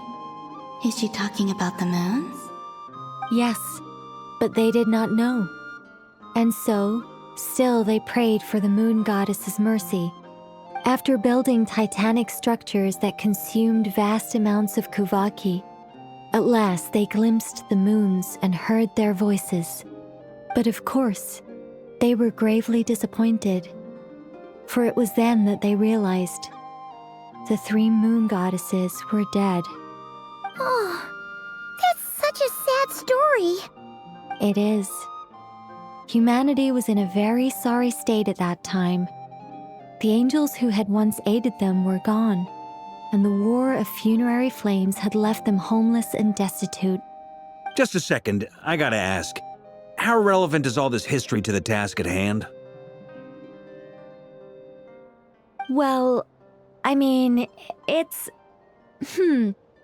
Okay, it seems we've drifted into irrelevant narrative waters. It's been a while since I've had the chance to speak inside someone's head. As soon as I got started, I lost control and the words just flowed out like a waterfall. What I'm trying to say is... Right, yes, that's it. The relevant part is the ritual created by the Hyperboreans. The fact that they bypassed the false sky and saw the true moons implies that they successfully built a connection between Teyvat and the outside world. Which means, with enough Kuvaki and a sufficiently stable connection, it should be feasible to send one person over the border. Okay, so they built some kind of portal? Oh, yes. A portal. Yes. Is something wrong? You sound disappointed. I just didn't expect you to summarize it so well. It turns out I could have said all that in one word, if only I'd managed to think of it. No, please, it's fine. This is invaluable knowledge. I'll be sure to record and preserve everything in writing. Oh, really? Well, in that case, I suppose I could backtrack and add some more detail. I did gloss over a few things so far. Whoa, time out. Let's summarize what we've got first. The Hyperboreans were the last ones to use this method, right? So we somehow need to find whatever structure they built and make sure there's enough Kuvaki to power it up. Luckily, we have the moon marrow of both the eternal and iridescent moons, so we're all good for Kuvaki. Which means the key issue we need to focus on is finding the place. Am I right so far? Yes. Although I expect the structure is long gone by now. That said, what if we could take advantage of the phantoms to travel back to a time when it still existed? Well, travel back isn't quite accurate. It's more like we'd be creating a handshake between 2 points in space-time. We wouldn't even have to pick a time when it still existed. It could just be a time when it still appeared in phantom form via projection, or we could project our own phantoms, fold them together, You look lost. Was that too hard to follow? Yeah, things got a little, technical there. Paimon's brain is reaching capacity. All right. Let me think about how to put this more simply. Okay, got it. Over the next few days, I'll search for phantoms that we can use. Once I find one that meets the criteria, I'll let you know and we'll regroup.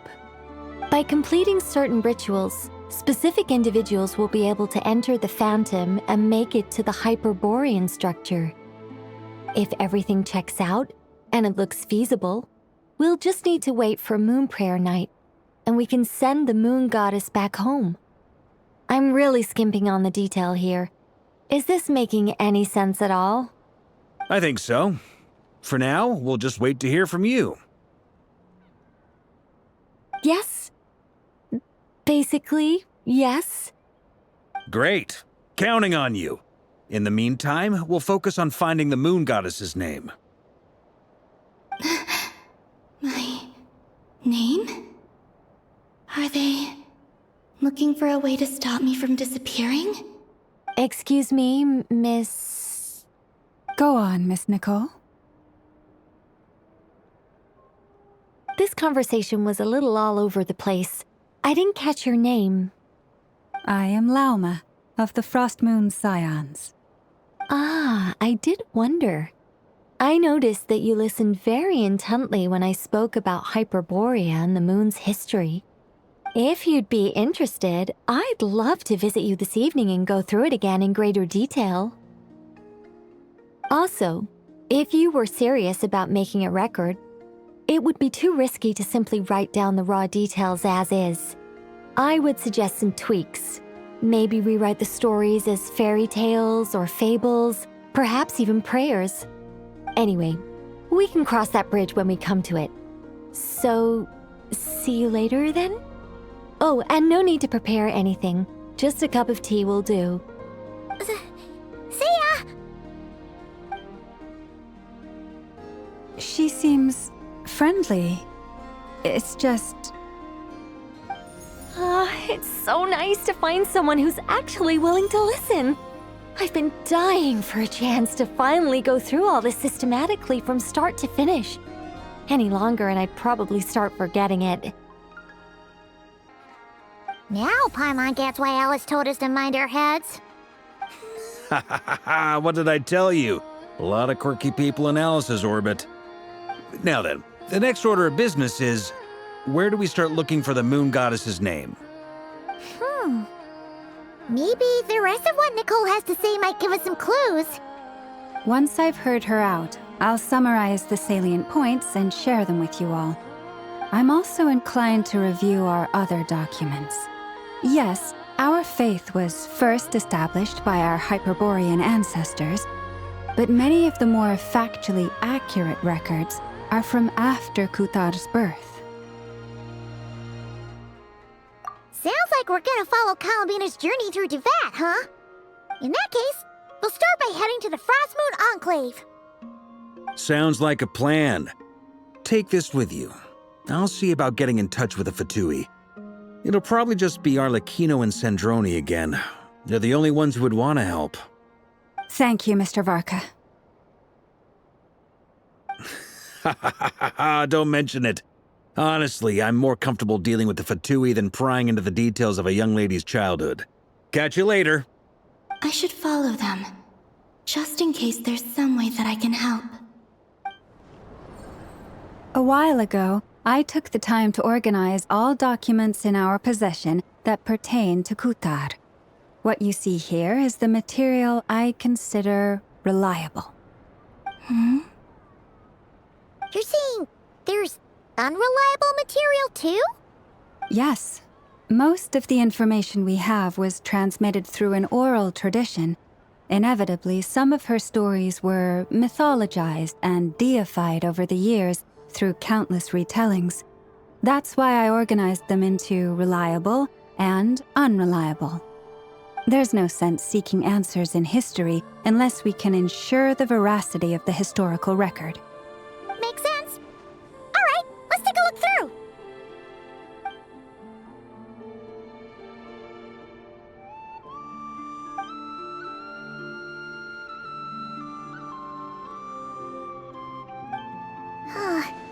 Almost all these records refer to Kuthar instead of Columbina. Although neither of those is her real name. Paimon's not sure what point she's trying to make. What we can gather from these records is that the Frost Moon Scions worshipped her as a god, placing impossible expectations upon her.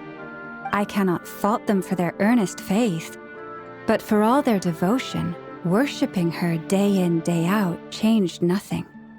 I imagine that none of it resonated with Columbina. It wouldn't surprise me if, even back then, she had already begun to reject the name Kuthar and everything it represented. Lama speaks the truth. When I heard them call upon Kuthar with hope and expectation in their voices, they may as well have been calling upon somebody else. Well, that's a bit complicated. I looked at the level of detail, perceived authenticity, prose style, and how realistic their portrayal of Kuthar seemed to be. Amongst the Frost Moon Scions of today, Only I know of her existence, and I alone have spoken to her face to face. As such, I know that there are certain things she simply would never do. That being said, I have sensed some changes in her lately. Changes? Me?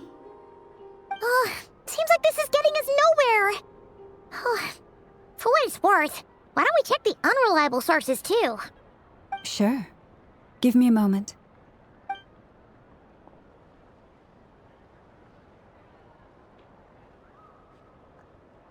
Exerting but a fraction of her divine might, Kutar sheared a great mass from the snow-capped mountain and cast it into the sea, upon whose surface shone the mirror image of the moon. Thus was formed the island of Hisi. Yeah, right. That doesn't even begin to pass the sniff test. The 3 moons are naught but lies through and through. Only one moon has ever shone for us, and Kutar is her name. The vast majority of ancient texts are filled with fanciful tales like these. I trust you understand my criteria a little better now. Kutar did not speak, merely gazing into the distance in silence. And where her gaze landed, this was her prophecy. Clearly, whoever wrote this text never even met Kutar. Otherwise, they'd know that her eyes are always closed. What about you, Traveler? What are you reading? Come on, let Paimon see. The child wished to build a wooden nest with which to shield the fledgling bird from the cold. But being so young and lacking in strength, the child could not snap the branches from the trees. Kutar was passing by. Upon seeing the child, she summoned forth a Kuhenki, who built a beautiful nest for the child. I remember that. Not knowing the meaning of Kutar's divine intervention, the child dared not to respond, and thus ran home to call their parents. But Kutar was gone. The Moon-Chanter declared the event a miracle and took the nest as a relic, placing it on high for all to see. The child was named as one favored by the goddess, and was greatly respected amongst the people. Yet, no further miracles were bestowed, and this matter was forgotten in but a few years. Huh. Any thoughts after reading that? Yeah, Columbina probably just wanted to join the kid in making nests. Ah. I'd originally considered this a fabrication, because Kutar did not perform any similar actions in subsequent records. But now that I think about it, it does seem like something Columbina would do. It's just that... She didn't know how other people would interpret her actions.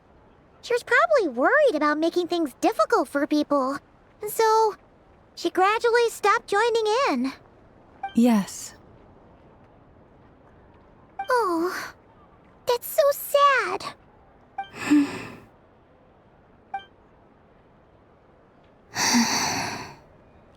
And now, I can make no such gestures of warmth, even if I want to.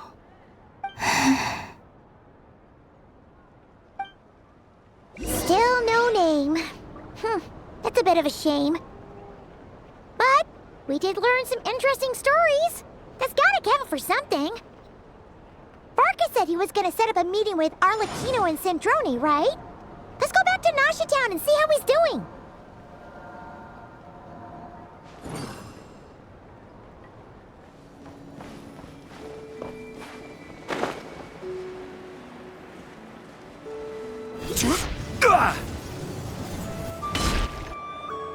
Let's see. There's Varka. Oh, and it's Durin and Albedo too. Yeah, this is pretty much the same place we bumped into each other last time. I convinced them to stick around a little longer. We were all waiting on people, so I figured having a little company would help pass the time. Ah, so you've been waiting for us? Does this mean that you've already arranged things with the Fatui? Sure does. Now you're back, we can go meet up with them together. How'd your investigation at the Frost Moon Enclave go? Well, Columbina's true name. But apart from that, it went pretty well. Aha, just as well that I didn't tag along then. I'm sure our moon goddess wouldn't want every man and his dog knowing all about her private life. Still, desperate times, desperate measures, I guess. Someone had to do it. So, Varka was waiting on us, but what about you two? Are you waiting for Alice? Oh, no. We already met with her. We discussed that experiment I mentioned to you last time. Oh, and she also handed me this communication device. That's right. I understand she informed you about the relationship between the phantom phenomena and Tevat's borders, yes? She wants me to help her with some more experiments on that front. She said that she'll contact me through this device with more information. Ah, I see. Following instructions and making observations. Pretty common research method. Takes me right back to Albedo's lab. Wait, then who exactly are you meeting? Someone you know. Albedo's met him too. But I don't think Miss Lauma or the Grand Master have been introduced. Introductions are overrated, especially in cases like this. It's you! So, it's not like the academia has prohibitions against going abroad. Also, I applied for leave. I've been writing to Hat Guy since obtaining a human form. I've already brought him up to speed on everything that's been going on in Nod-Krai. Hat Guy? Turns out, I actually have heard that name before. Oh? Then why did you react the same way I did? I only knew the name, not the fella. But since we're all here, let's do some introductions for what it's worth. I'm Varka, Grand Master of the Knights of Favonius. Lauma, Moon Chanter of the Frost Moon Scions. And I'm a Driosh from the Vahumana Darshan of the Sumero Academia. Hat Guy. Good to see you again, Mr. Guy. I believe we last saw each other on the boat ride here.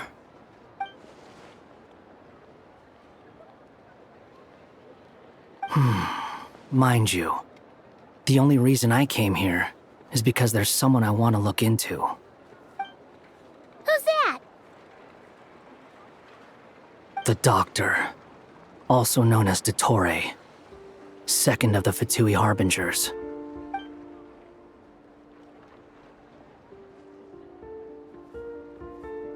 From the tone of your voice, it sounds like there's bad blood between you.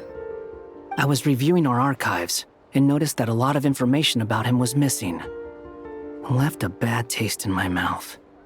That's all there is to it.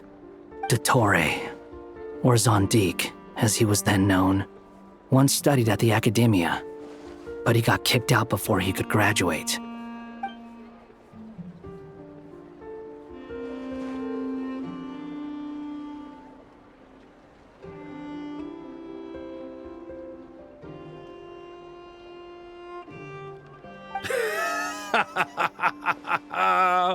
So the Harbinger's #2 man is a college dropout?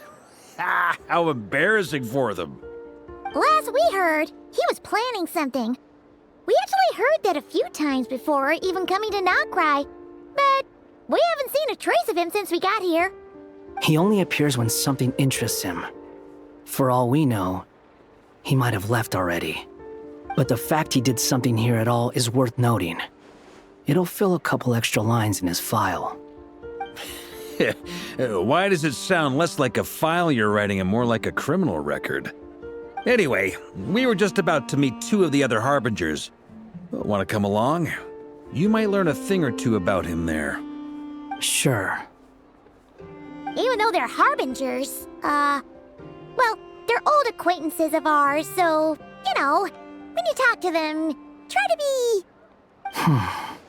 I got it. The Frost Moon Scions' relations with the Fatui remain tense. Forgive me if I do not attend. In that case, we'll continue assisting Miss Alice with her experiments. Good stuff. Everyone's having a fruitful time. All right, we better get going. I'll lead the way.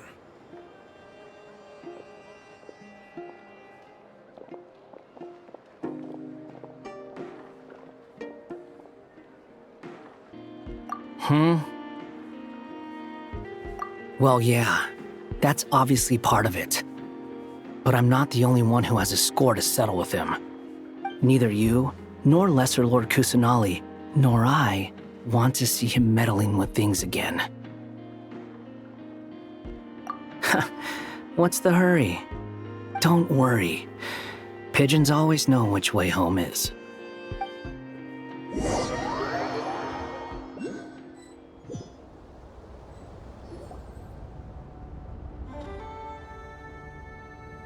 You made it.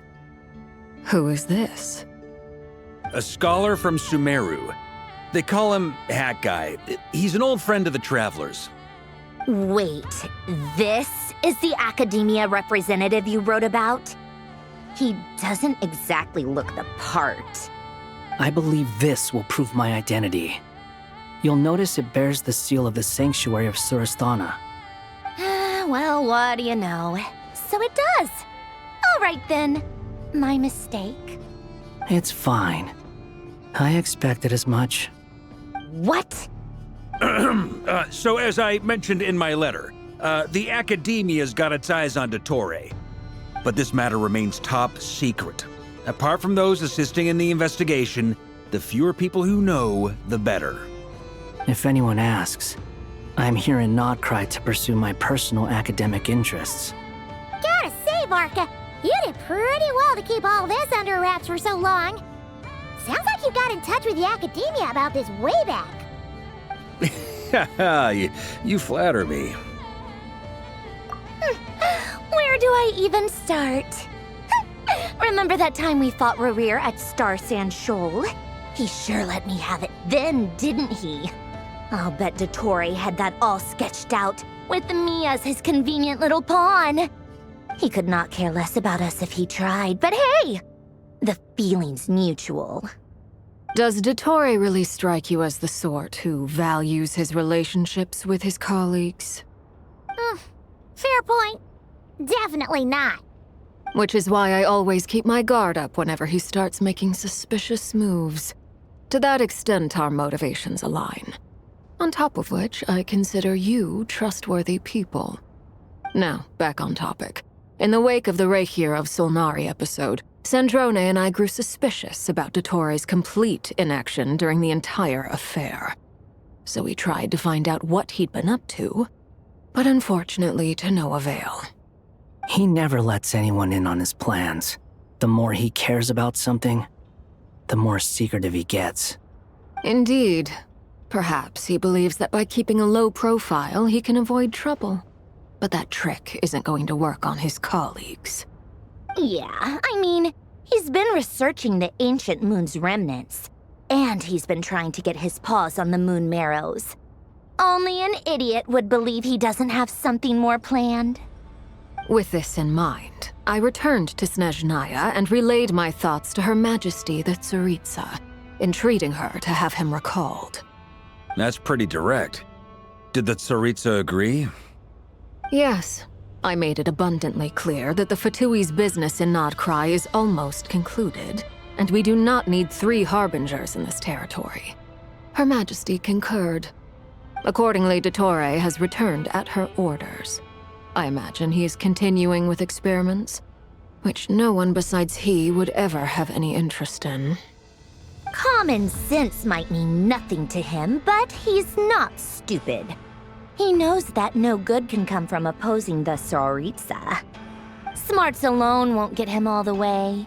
He needs the Rooster's resources and Regrator's Mora, both of which the Tsaritsa can strip from him by waggling a finger. But doesn't he have a track record of publicly following orders while going against them in private? He probably has it down to a fine art by now. Wouldn't put it past him. We worked together on a research project once. Only briefly, but it was enough to show me that we're fundamentally different people. He has no interest in doing things methodically, stage by stage. His thoughts jump all over the place, and the moment his curiosity is satisfied, or he gets the results he wants, he disappears. The only similarity we share is that, once we set our minds on doing something, we will see it done. Whatever it takes. Well, we definitely saw some of that in your battle with Rerir. You got so competitive. Ugh, do not remind me. Then I believe we all concur. Dottore will not simply give up. Fantastic. Now this is turning into a whole day of unpleasant memories. Ugh. Are you talking about the moon marrow stuff? He also strikes me as the kind of person to disregard experimental regulations, ruin all the equipment, and go way over budget. Then leave the first person he can find to deal with the fallout. Exactly.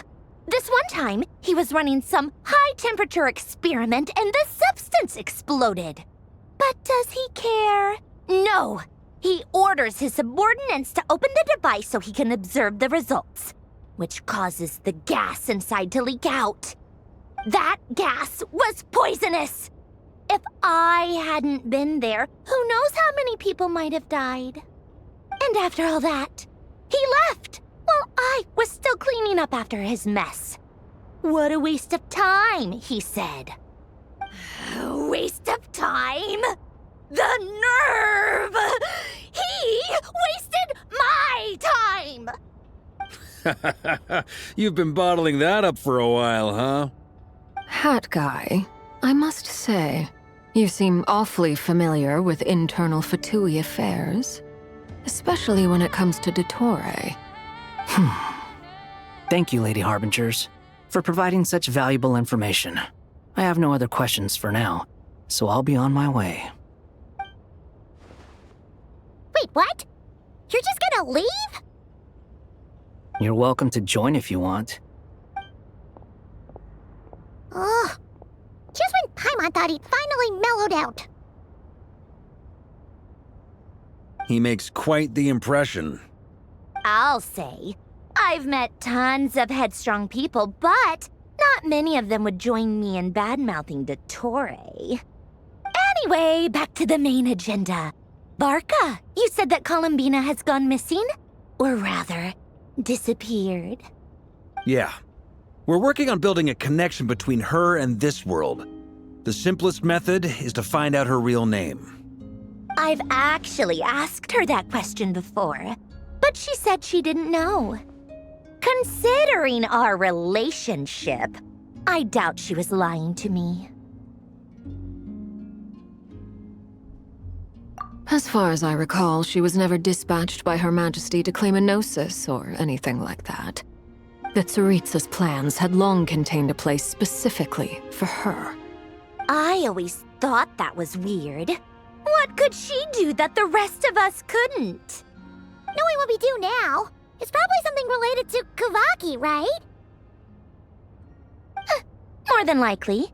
When she first arrived, Columbina would often go to Her Majesty and ask when she could start the task assigned to her.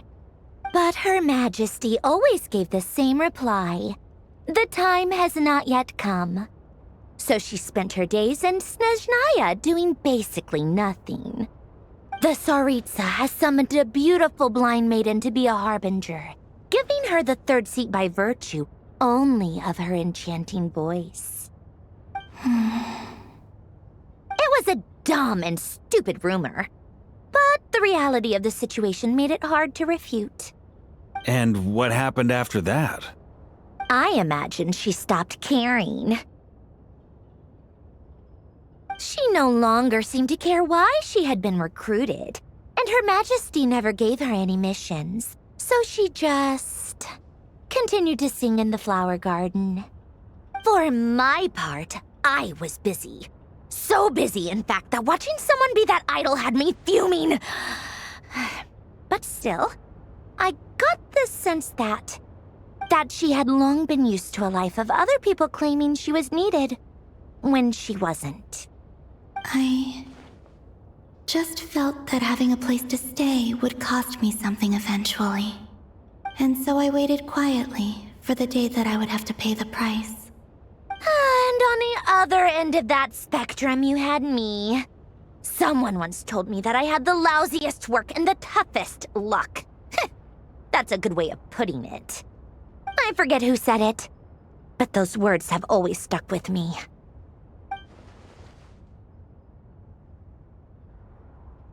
But you've done your job exceptionally well all this time. Because at heart, you are a conscientious person. What is it? Something come to mind?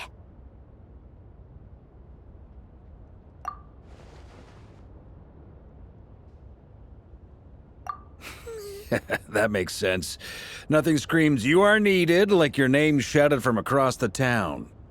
Well, good luck with it. But if you ask me, Columbina is still the most shoutable name. I'm just so used to it now, after all the arguments we've had. I can't be bothered trying to remember another name for her. Nor I. Sandrone. Harlequino.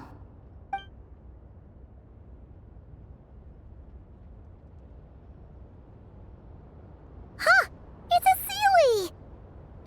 Does that mean Nicole has news for us? Ladies, I thank you for your hospitality. If the chance ever comes up, I definitely owe you both a drink sometime. I'm sure it will. You can make your own way out. Heck, you've been here enough times, you probably know your way around better than I do. Okay, time to do what adventurers do best. Follow that Sealy!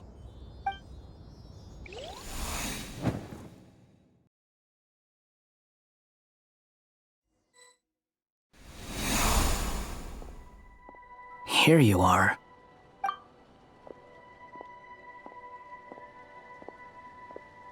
Oh, hat guy. How come you're back so soon? Did things go all right with the Fatui? Fine. Dotori's been summoned home by the Tsaritsa. Couldn't get much more than that. How about you? Any progress with the investigation? Unfortunately not. We've tried everything. Different phantoms, different locations, different points in history. But the results are the same each time. Abyssal monsters roaming the land. People crying out in despair, with no hope of being rescued. Every time I see it, I can't help but think, is this what it was like in Mondstadt when Dragonspine Durin attacked?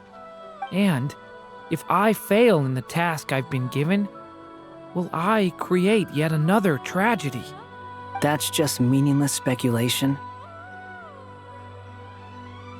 When we encountered similar phenomena previously, I tried to interfere with those illusions, using sounds and lights to guide them. However, we could not change their fates. At most, we were able to extend their existences. The events of the past are like fate that has been written into Irminsul. There isn't a living thing in Teyvat that can escape its past. But Miss Alice instructed us to try to find ways to change the outcome that these phantoms face. It's an impossible task. Can't you just refuse? Since she asked us to do this, I feel like it can't truly be impossible. Or if it is, well, mages can make the impossible possible. I could not have been born as Durin otherwise. But you also said that your past 39 attempts were fruitless. That's true. But you're still going. Yes. After this many futile attempts, surely you realize that you're not doing this because you still believe what some mage told you. It's because you want her hypothesis to come true. It's something you wish for deep inside. So, think for yourself about what you want to do. As long as you don't believe it's futile, it isn't. Yeah. Previous experience indicates that we cannot touch the phantoms, which limits the effectiveness of our interventions. If we want to clear this hurdle, we need to break this rule somehow. Same thought here. Following the same rules means repeating the same failures. Reducing ourselves to mere playthings of fate. So you mean we need to figure out a way to make contact with them despite knowing that we can't? Yes, and I suspect that's something only you are capable of. Everything in Teyvat is logged in Irminsul, but the withering that once occurred in Sumeru was a sign that the Great World Tree was being corrupted. This corruption allowed things that should not have existed in Teyvat to appear. This is tantamount to rewriting reality to an extent. You're saying abyssal power might be able to affect those phantoms? No one's ever tried it before. If you're gonna try it, it'll take courage. And you have to be confident that you can control it. Is anyone there? Has anyone seen my daughter? She's missing. I have to find her. I hear someone inside. Spargana? Are you in there? Ah! If I can use my abyssal powers to warn him that there is danger here, maybe it'll change his decision. Maybe he'll stay away. Yes. The important thing is not the nature of the power, but rather how you use it. To intimidate and obstruct. Sounds about right for the Abyss. Let me try. I should be able to influence that thing. Have you seen a little girl? What? This isn't the time for that! Just run!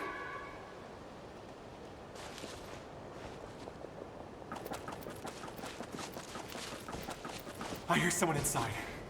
Spargana? Are you in there?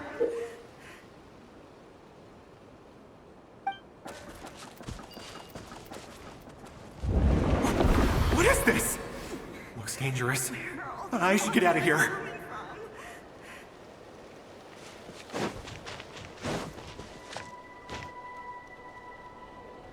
He really left. Ha! We did it! Don't celebrate too soon. Follow him. See what he does next. Monsters approaching from the front. You need to stop them and create an opportunity for him to hide.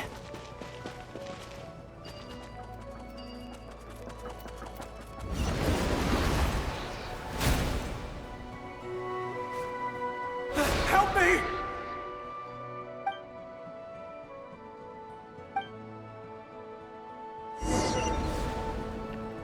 Monsters approaching from the front. You need to stop them and create an opportunity for him to hide.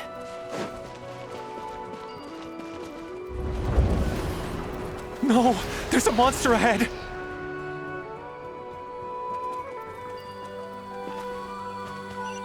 Wait, is that the barrier I saw earlier? Why is it appearing now? It's as if someone's controlling it.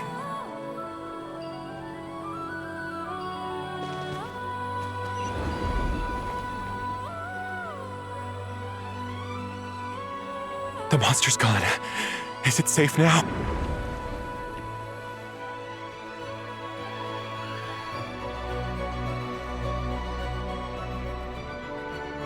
The barrier's gone too. How odd. Anyway, I guess I'll keep going. Quickly, let's keep up.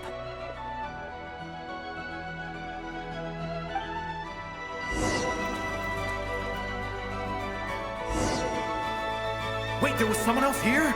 Don't go any further. We've got anti-monster traps laid out everywhere. But my daughter must just be up ahead. I have to go. This way's blocked.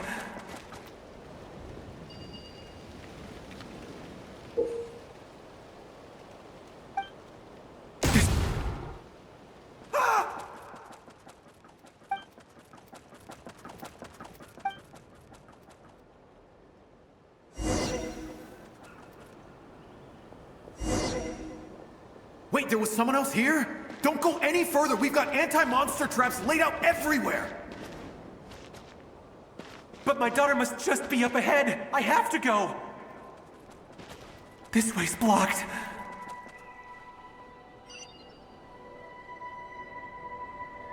We might be able to use the explosives over there, but we need to take care not to hurt him.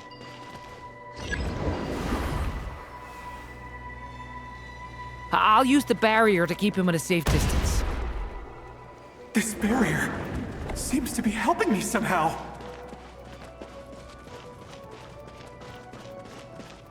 Hey! Hey! Wake up!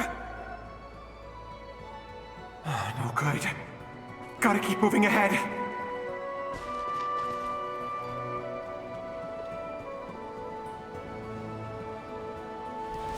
So many monsters!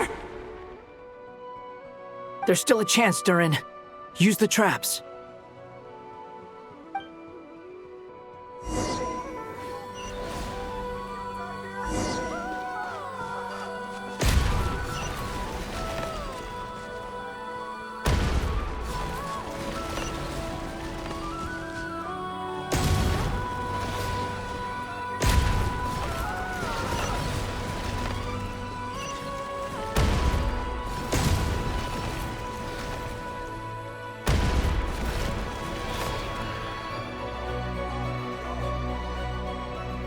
This is a new development. I've never seen this happen before. We might just be able to save this person.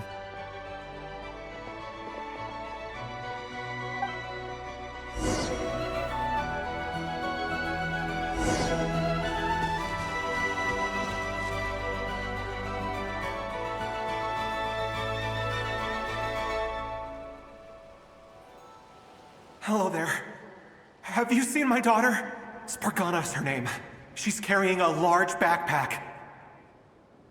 Get out while you still can, you fool. You won't find any survivors here. But I can't just leave her here. She must be so scared right now. Sorry. Wish I could help, but I haven't seen her.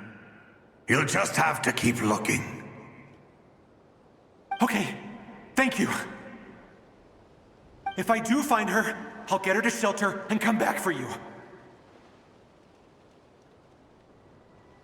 Don't bother. I've got nowhere left to go.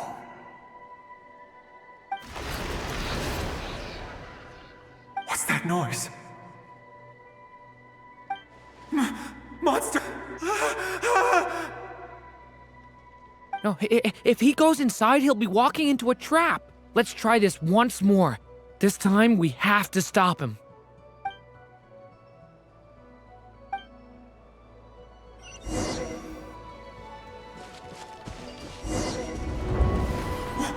Why? How will I know where Spargana's gone like this? You know what? I'll trust this strange barrier. It's gotten me this far after all.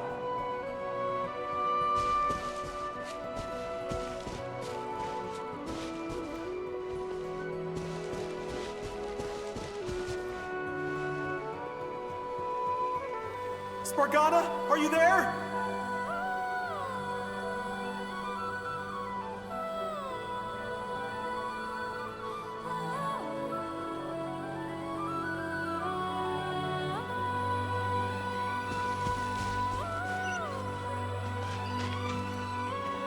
What? What's this? Hey! Let us out!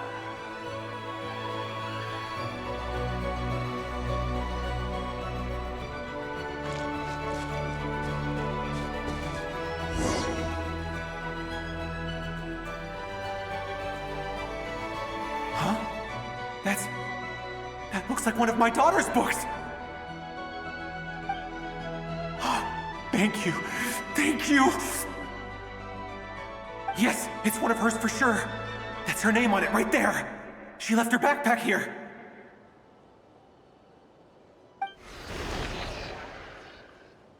Durin, just like last time. Use the explosives.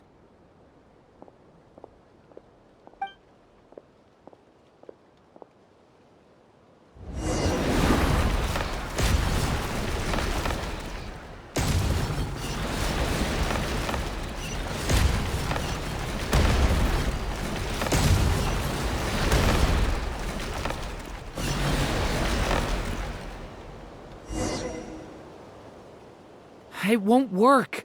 There's not enough left. If he makes it in, he'll die. But then, this clue could be the key to him finding his daughter. It might not be the only one. Better he misses that clue than loses his life. I guess so.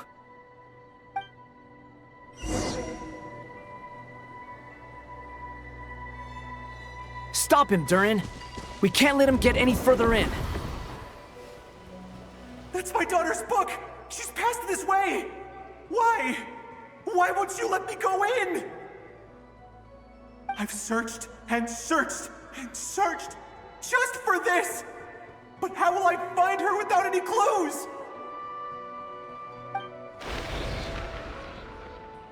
I no longer have anywhere else to go.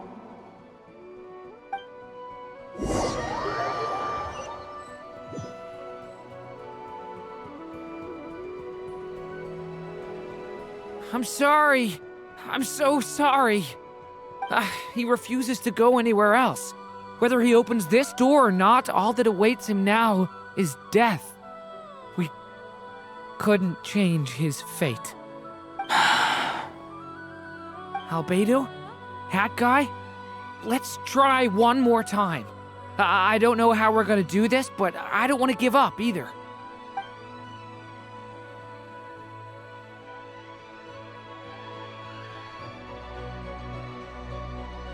Why am I here? What's going on?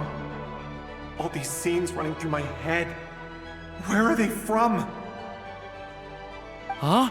What's going on? His reactions have changed.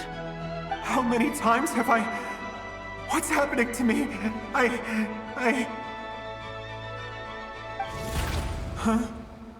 Wait. Who are you? You can see us now?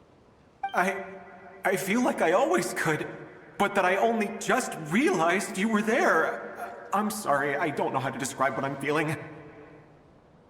But you were the ones guiding me using that marked barrier, right? I haven't done anything yet, but those monsters, those deaths, they feel like memories. Like things I really did experience. I won't find my daughter. In fact, I'll ultimately die trying to find her. Isn't that right? Well, no, it isn't. Yes, it is. Even so, we're trying to find a way out of this. You've not seen my daughter either, have you? It seems she really isn't here.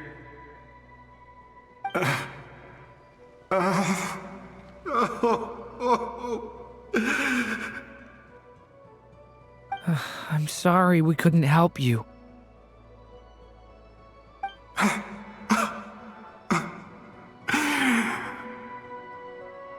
I'm just tired. Maybe this is destiny. Maybe it doesn't matter how hard I search. How long do I have left? Experience says 15 to 20 minutes. 15 to 20. Thank you for all your help. Let's rest a while. You look exhausted too. Now's not the time for you to start pitying us. It's not pity. I'm just realizing that I've only got 10 or so minutes left. You know?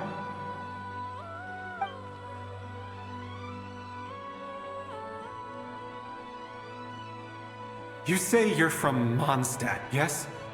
A place with windmills, where people enjoy limitless freedom? And you're from Sumeru, where they've built an academy into a giant tree? Yes. It seems you've never heard of either place. Those names are unknown to me, I'm afraid, yes.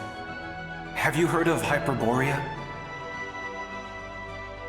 I have, but I heard that it was destroyed in the distant past.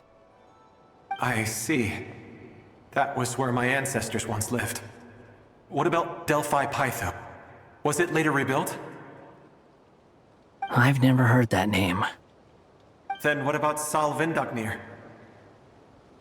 I have seen that name on stone tablets on Dragonspine. But I'm afraid the only things left of that place are its ruins. I see. Sure enough, there was no way to turn this around, huh? I'm sorry. I was the one who asked to chat, but it seems like we're too many ages apart. There's barely any common ground to start from. It's all right. We did hear something new, at least. From how you speak of your lives, things must be going all right for you, I guess. They are. Mondstadt is a place of freedom and happiness. There's a lot of good people in the church and the Knights of Favonius, and even outsiders find that it's an easy place to feel at home. We have festivals a few times a year. Everyone gets together to drink, sing, and be merry. Sumeru is a lot more uptight. Not really the kind of place where you can relax. It's a nation fraught with problems wherever you look. But if all you want in life is to seek knowledge, I guess it's pretty much paradise. That's wonderful. In other words, after this all-devouring black tide passed, humanity did not merely avoid extinction, but rose to build prosperous civilizations anew. I mean, I can see you all right now. That must mean the future isn't a total mess, right? That's true. Well, time's almost up. Let's part ways, I think. Might be best if you don't waste too much time on me. The chances are slim, I know, but I'd like to spend these last few minutes looking for Spargana. If things work out, I'd love to tell her about what I've heard. May we meet again. Well, or not, most probably. In that case, may your wishes come true.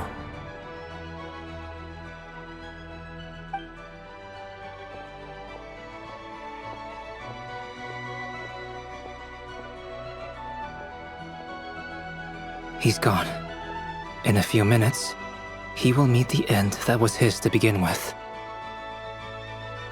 The ending of this tale did not change, but I believe that we've just made the most progress we have yet. May your wishes come true. If only it were so simple. Hat Guy, could I ask you a question? You've never talked about your past. It seems complicated, and it weighs heavily on you, too. Would you be willing to tell me about it? I mean, sometimes it's better to get things out in the open. Take that guy we try to help, for instance. At least he said goodbye with a smile, right? I know about Albedo's past. Our experiences are very similar, and he created me. As for you, you're my first friend, and you've witnessed every step I've taken. But by comparison, I know nothing about you. Either way, I mean, we're still best friends. But if I knew more about you, I might understand your thoughts a bit better. I've told you about myself. I'm a student at the academia. And what did you do before that? Prepared for the entrance exam? All right. If you really don't want to talk about it, I won't press you any further. I was a puppet built from the branches of a white tree, using technology left behind by the Conrian schools of mechanical engineering. A white tree? You mean an Irminsul tree? Yes, a branch of Irminsul that was once connected to the main tree. So you had a human creator too? Yeah, but my creator abandoned me after deciding that I was a failure. After that,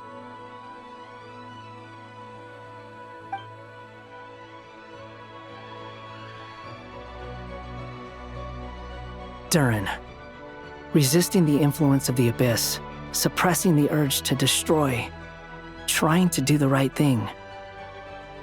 None of these things are easy, but no matter how hard they are, trying to rewrite past wrongs is far harder. You asked me if you would create a new tragedy if you failed. I told you there was no point speculating about that, but the real answer is, yes, you absolutely will. Hat Guy. But at least you've got people here to help steer you away from the wrong path. So, just keep aiming towards the light. I will. I promise. All right, break time's over. Hello? Durin speaking. Hello, friends, it's me. What have you been up to, I'm detecting some unmistakable fluctuations here at the border. The amplitude isn't particularly high, but they're completely different signals from the ones before, and the scale is comparable to those I've detected previously. Alice, we were unable to save that person. However, he appears to have retained a portion of the memories gained through that cycle, and was able to hold a conversation with us. I see. Well, that is rather odd indeed. It definitely merits further attention. Could I trouble you to keep trying the same approach? I need to gather some more data. Counting on you. I should probably have Nicole come and check this out as well.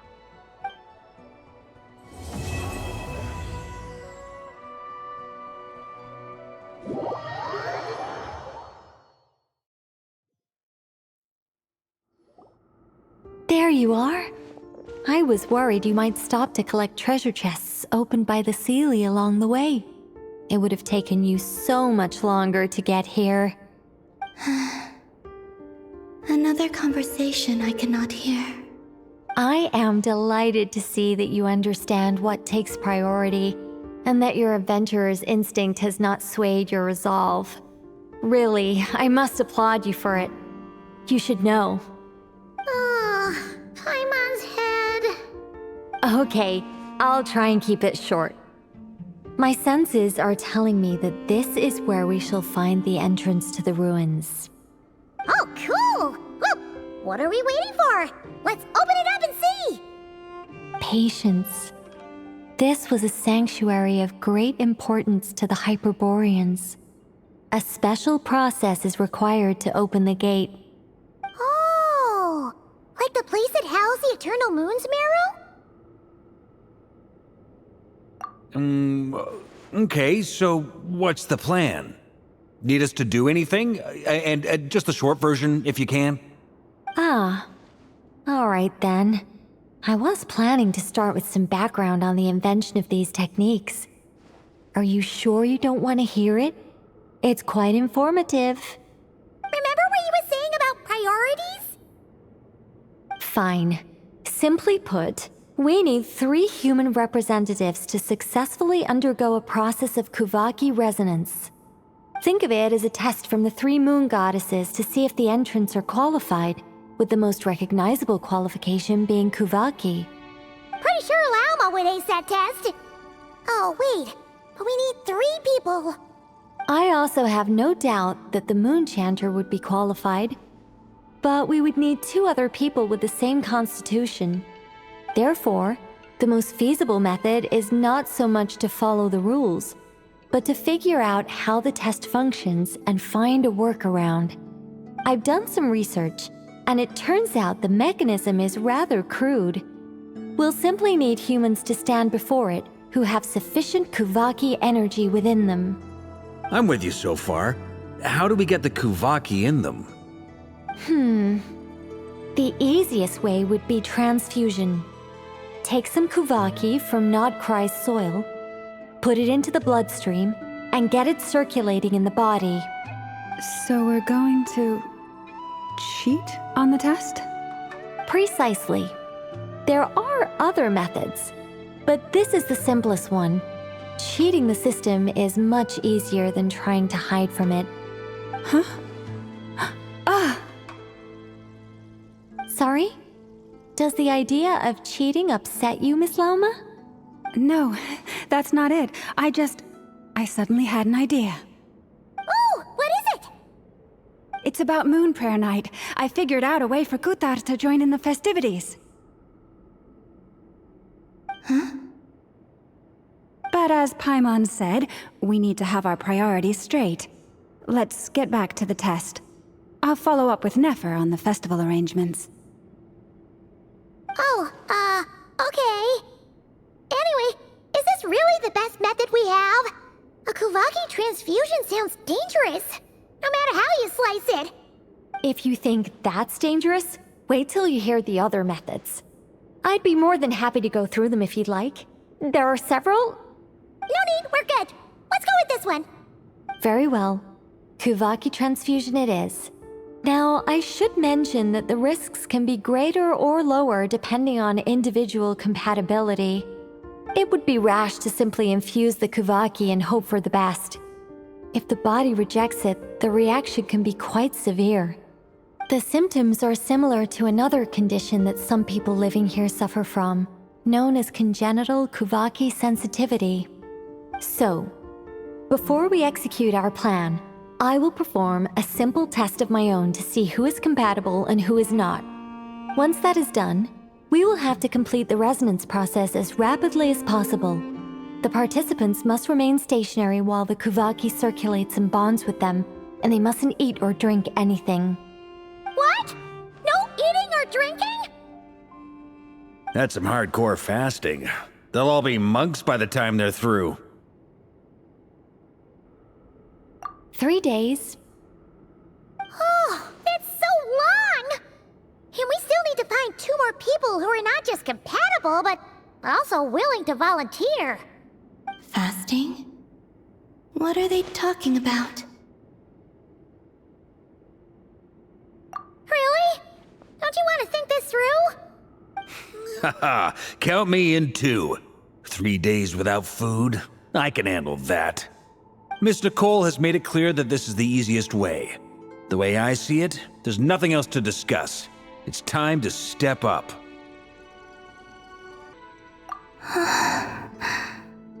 Yeah, you're right. In that case, Paimon volunteers to be Captain of Logistics. She'll keep the fires lit and grab some spare clothes to keep you comfortable. Then we'll start with you first, Traveler. Please step forward.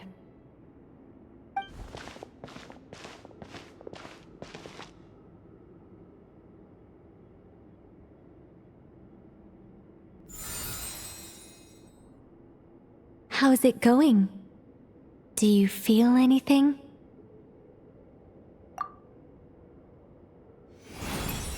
How about now?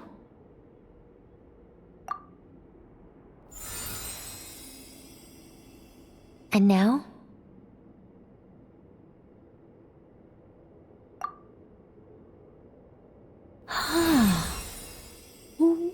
What about now? You guys, it's not a competition, you know. All right, I'm officially impressed. Even as a descender, you can withstand far more than I imagined. It's like I summoned a giant stone titan to arm wrestle you, and your arm hasn't even moved an inch. In my last attempt, I infused 5 times the amount of Kuvaki required. Yes, safe to say, compatibility won't be an issue for you. You're eligible to join. You're next, Mr. Varka. Sure, here goes nothing. All right, I'll start where we left off. 5 times the required Kuvaki dose. Whoa, whoa, whoa, hey, wait a minute. How's it going? No, not great. I kind of want to puke. Feels like I've been drinking too much. A few bottles of wine, then a big stein of Dark Horse. With some hard liquor from Liyue mixed in. You think this is funny? I just lost to a young lady in an arm wrestling contest. I'm never gonna live that down. My apologies. I'll lower the concentration and try again. Oh. How's it going now? I'm not as dizzy as last time, but I can still feel it pulsing around. In that case, you wouldn't be an ideal choice, Mr. Varka. Let's try someone else. Okay, let's go ask some of our other friends then.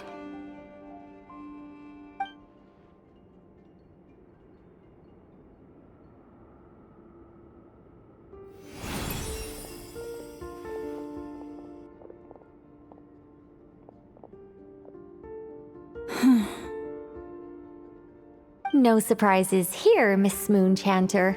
You're perfectly compatible. You may join.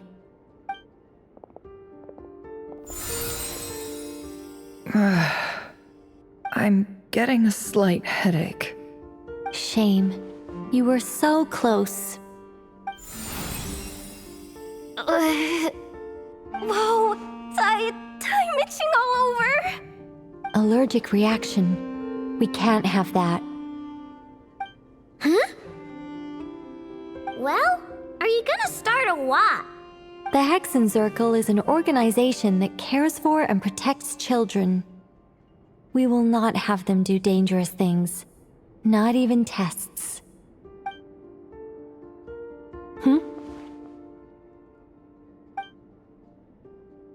Is something the matter? The candidates have to be human. I guess that rules me out too. Huh. Everyone except the Moonchanter got beaten. Guess I don't need to feel so bad after all. I mean, looks like this isn't gonna be as easy as we thought. Perhaps I could ask for volunteers among the Frost Moon Scions. I'll see about talking to some trusted Lightkeeper colleagues.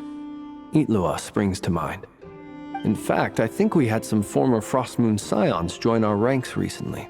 Can you give me the scientific explanation for how the test works? I can probably make some kind of test bot.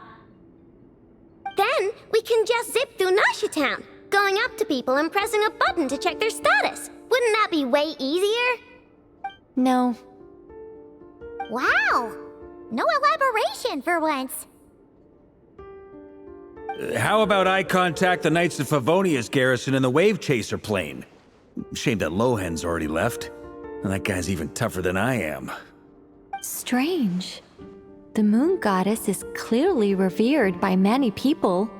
So why is she on the brink of disappearing? She mentioned that the world has rejected her from the very beginning. And when we fought the Reikir of Solnari, it seemed like she exhausted her power for our sake. Also, Paimon's not sure revered is the right word for how people feel about her. Gratitude, certainly. For my part, anyway. It's basic reciprocity. She helped us, so she deserves our help in return. Yeah, even though she looked like she didn't care, she still saved a ton of people, including me. A review of the relevant data leads me to conclude that Miss Columbina is a good person. Yep, you bet! They really think so?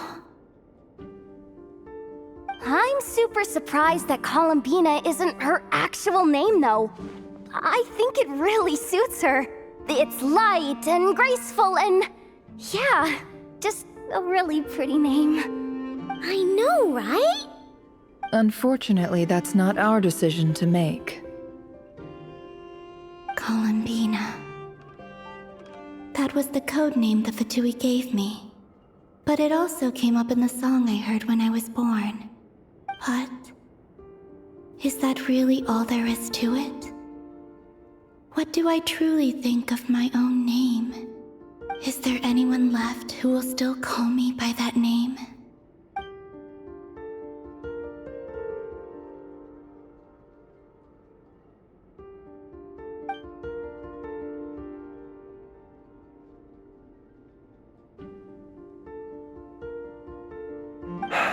Moonprayer Night is getting closer by the day. We're running out of time. We need to look for other candidates. Then allow me to try. Huh? What are you doing here? You contacted your friends via the Adventurers Guild. Sandrone has been keeping an eye out for something like that, so she informed me. Since I have the ability to accommodate a moon marrow, I should prove to be a suitable candidate. Arlecchino. When can we begin? I see. We can begin right away.